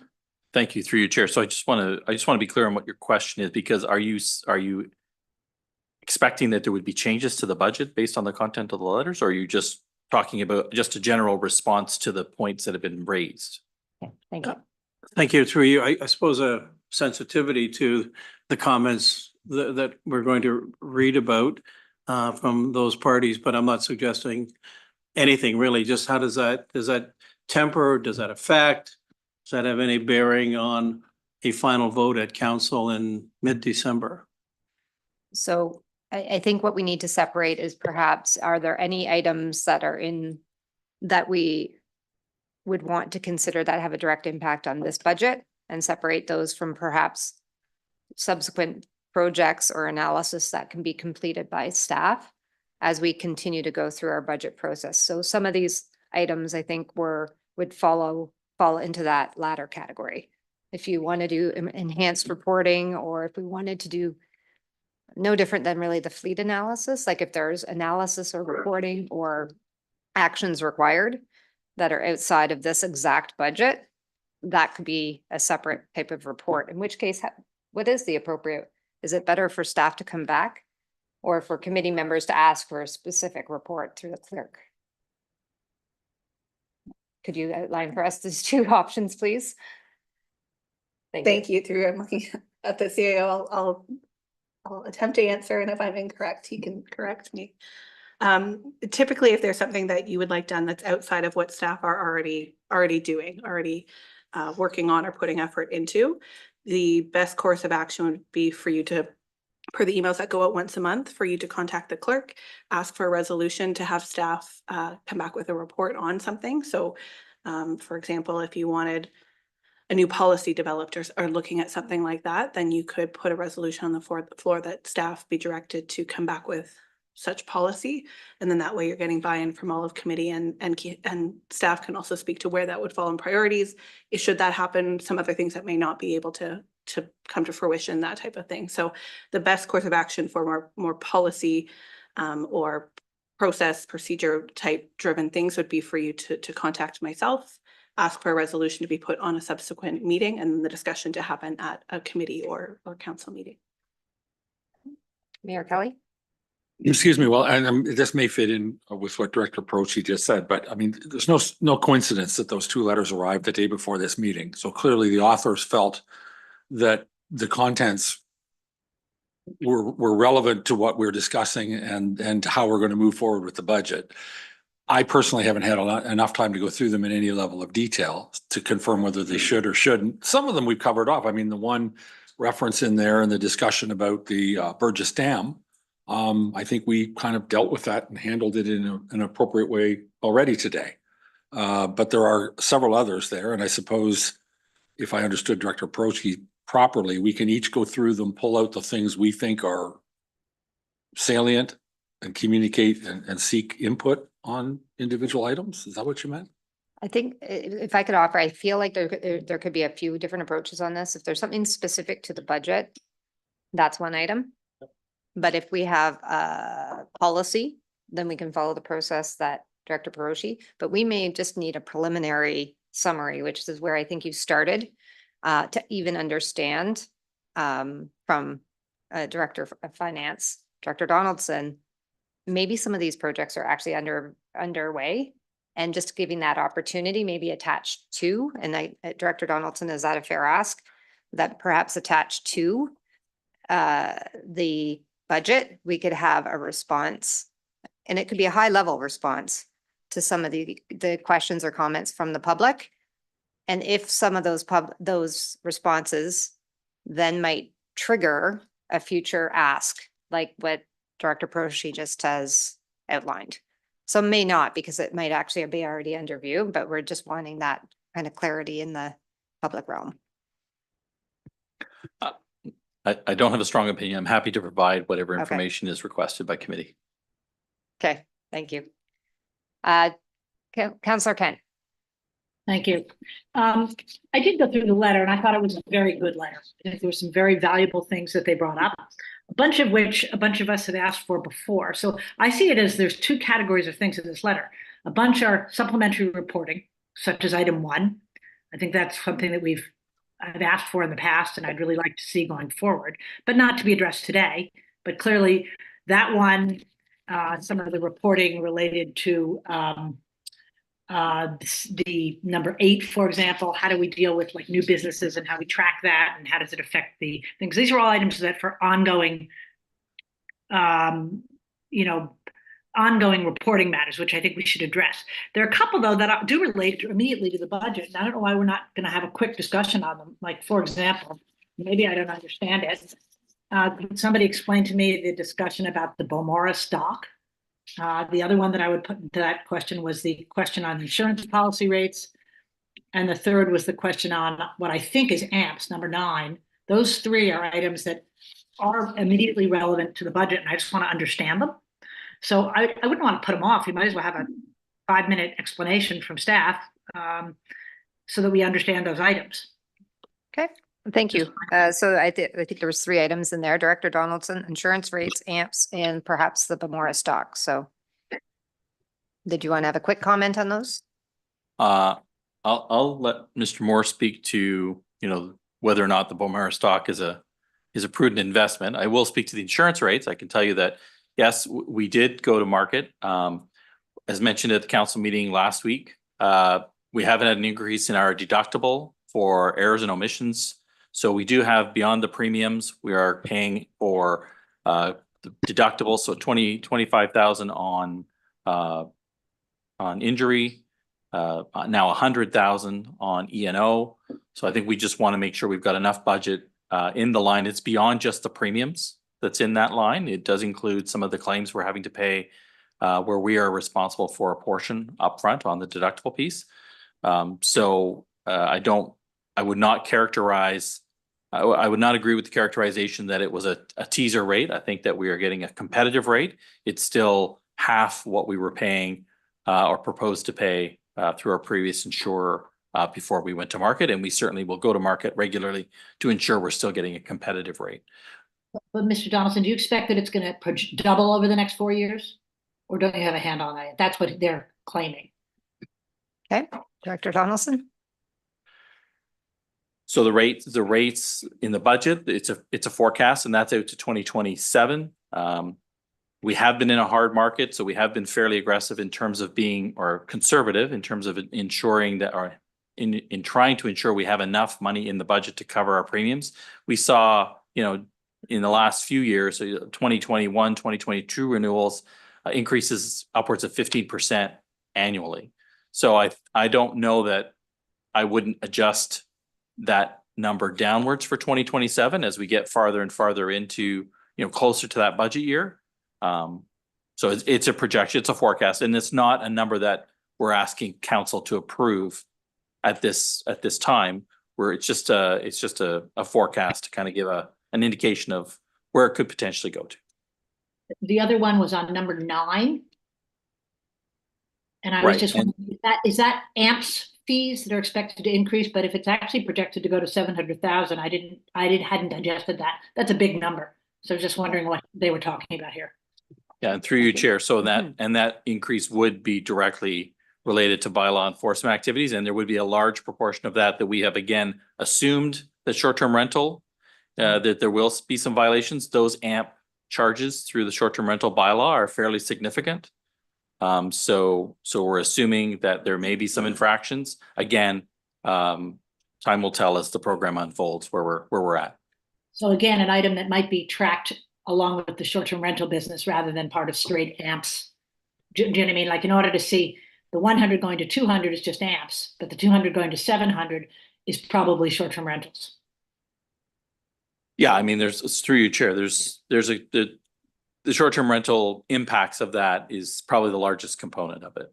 I mean, we've got other AMP violations we would be collecting, but certainly that would be a large expectation. And I'll let Mr. Moore speak to the Beaumaris dock piece. Okay. Mr. Moore, would you like to come up? Thank you. Yes, thank you, Chair, through you. So the Beaumaris dock, it is owned by the township and is part of our wharf agreement with the wharf manager at that location, which is the marina itself. The dock itself has been pushed in the capital budget for a couple years now. I'd say if the Windermere docks are in poor condition, the Beaumaris dock's in very poor condition. It's certainly reached the end of its useful life. But in saying that, when staff were developing the capital budget, we looked at those two projects as almost one and an opportunity to review the landscape in which they're involved, because they are two of our major water transportation hubs. They're the two wharfs where we do collect annual fees and receive revenue from those. So I think what staff envision is these docks aren't going to just be replaced quickly. It's going to be a process. We're going to go through a consultation phase where we can evaluate the roles and responsibilities surrounding them.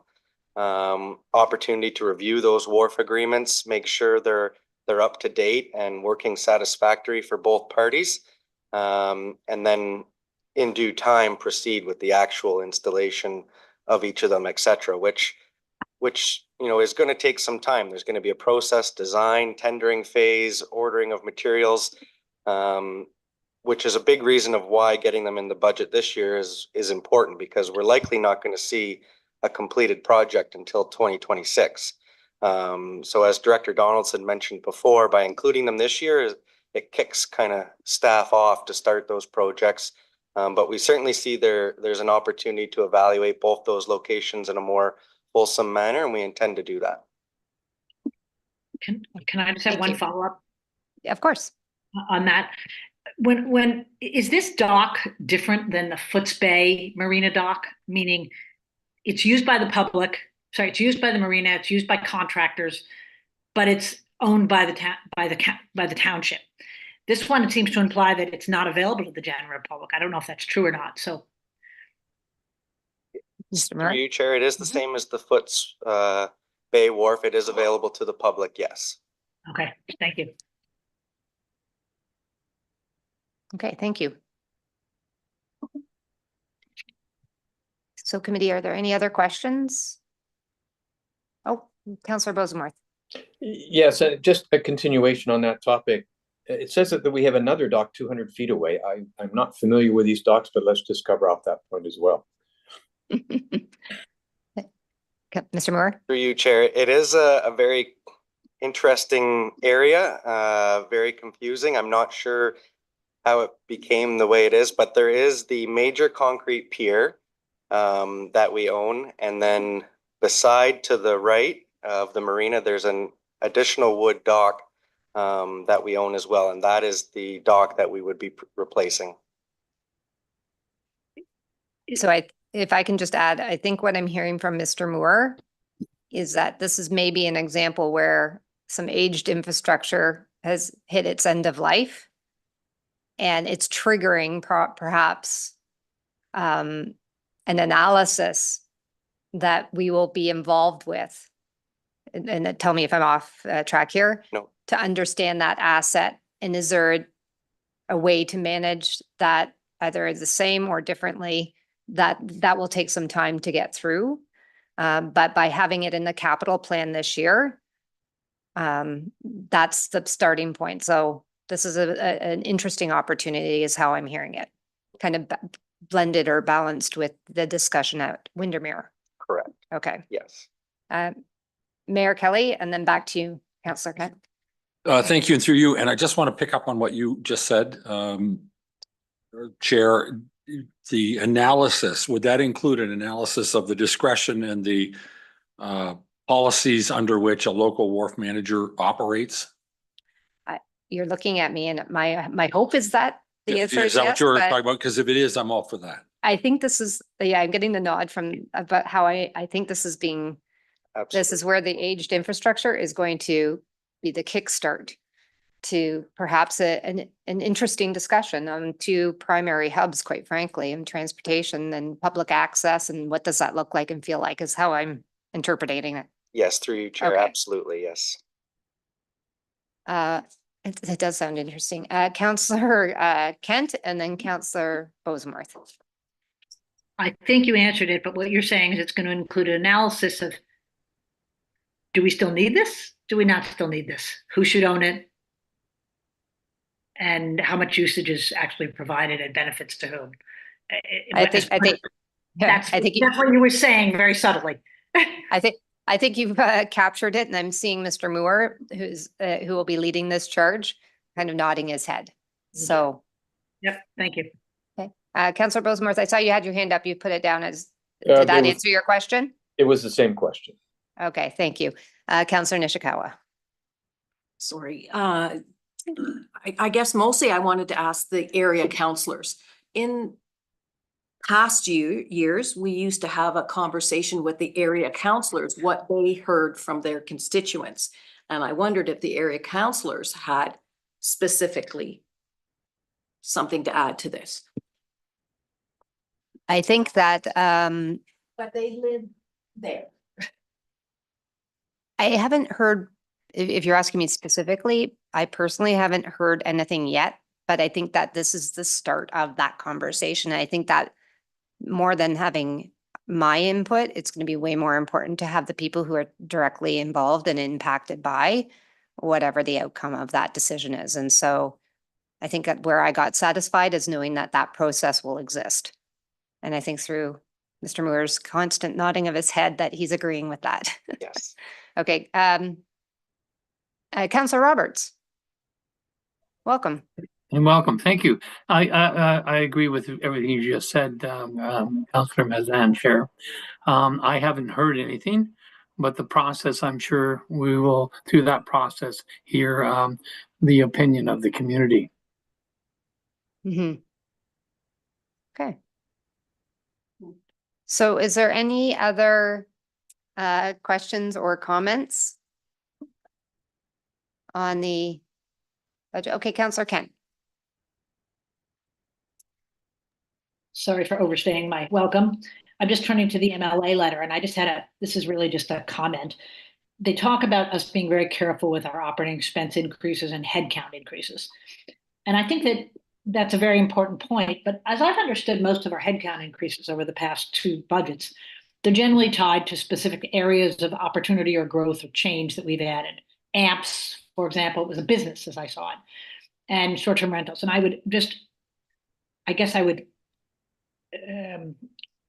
push or request that we really try hard to keep the headcount that's associated with the project tracked and monitored associated with the project. Meaning if that project doesn't meet its needs, then we have to go back and reevaluate the headcount and the staff needs rather than just have it absorbed into other operations. Let's say if short-term rentals doesn't go we expect it, that staff person shouldn't just be absorbed into the bylaw management. We have to go back and make a decision. And it's really a direction from the top to say, this is a business unit. They provided a business plan. Let's measure and track it as if they were, in a corporation, you're being measured on developing a startup. and you get bonuses paid on delivering. That's not the way it works in private sector, but people are attracted and tied to a project. And I think in order to make sure that we're not adding headcount gratuitously, we need to keep them where they're supposed to be and monitor the results of that unit or decision or project. And that's really something that, Mr. Pink can, it's a focus that would have to come from the top down to make sure that these aren't absorbed, but are separately monitored to some degree. Thank you. Okay. Sorry, long wind.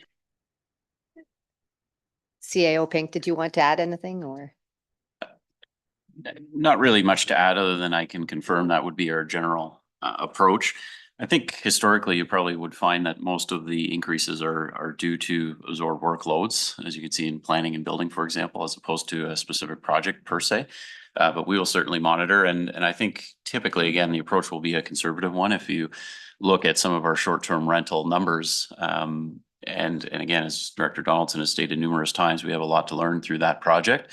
I think you'll find that we're starting rather conservatively with the staffing levels, and I would rather start that way and build up as opposed to overstaff and then have to regroup.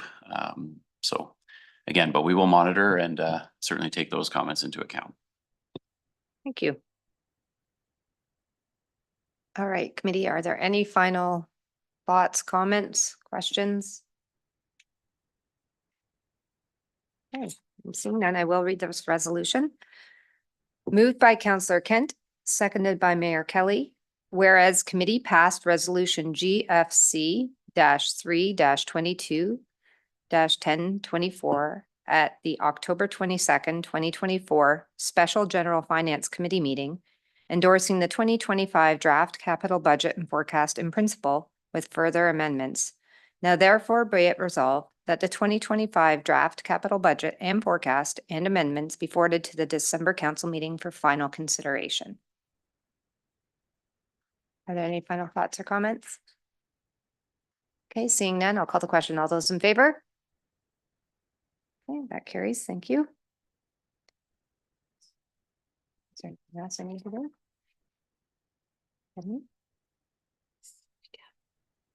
Oh, right. Thank you for the reminder. Okay, I think at this point, I'll turn the floor back to Director Donaldson to do a final recap of the day.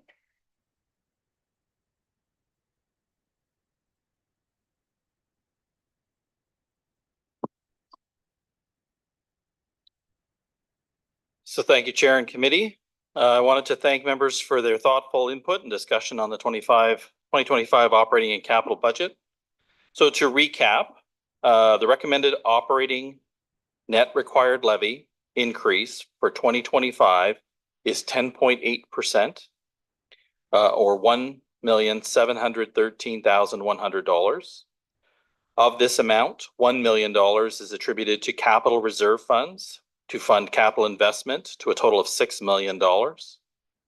Excluding assessment growth, the tax rate increase is 9%, or $13.37 per $100,000 of property assessment value.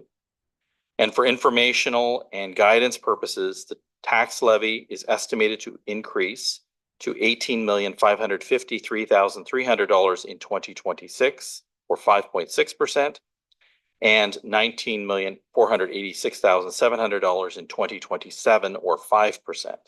And staff will revisit these assumptions for these years in preparing the 2026 budget guideline for council's consideration. The recommended capital budget for 2025 is $13,137,000, and the 10-year outlook is $128,859,400. Average annual spending remains below the recommended level of spending of $18.5 million, as noted in the township's asset management plan presented to committee in December of 2023. Staff will be bringing forward a report early in 2025 to confirm future levels of service and a financing plan as required under Regulation 588/17, which is due to the province July 1st. A final budget report will be presented to council on December 11th, including the requirements under Regulation 284/09 to quantify the value of amortization expenses excluded from the budget, as well as other non-PSAB accounting differences, such as the principal portion of the debt repayment and the impacts of contributions to and draws from reserve and reserve funds. And this resolution will be included in the audited financial, the results of this resolution are included in the audited financial statements. So that's a summary of the draft operating and capital budget as I understand it to this point. Thank you. Thank you. So before I do read our final resolution, which is to adjourn, I did want to take a moment, I think on behalf of all committee members, we are very grateful for the time, effort, and work that has been put into the budget for this year. So a huge thank you to all senior leadership team members, and specifically to you, Director Donaldson. This is your annual walkthrough for all of us to keep us on track, and your leadership is noted and appreciated, I think, by all of us. So thank you very much from all of us. So. Thank you, Chair. And again, duly noted, a shout out to all of staff who contributed to the budget. It's truly a team effort. So thank you. So moved by Councillor Burry, seconded by Councillor McIntyre. Be it resolved that this meeting adjourn at 2:05 p.m. And the next regular meeting of the General Finance Committee will be held on Wednesday, December the 11th, 2024 at 9 a.m. or at the call of the chair electronically from the Council Chambers, Municipal Office in Port Carling, Ontario. All those in favor? That adjourns. Thank you very much to everybody. Have safe travels, and we will see you in a few weeks.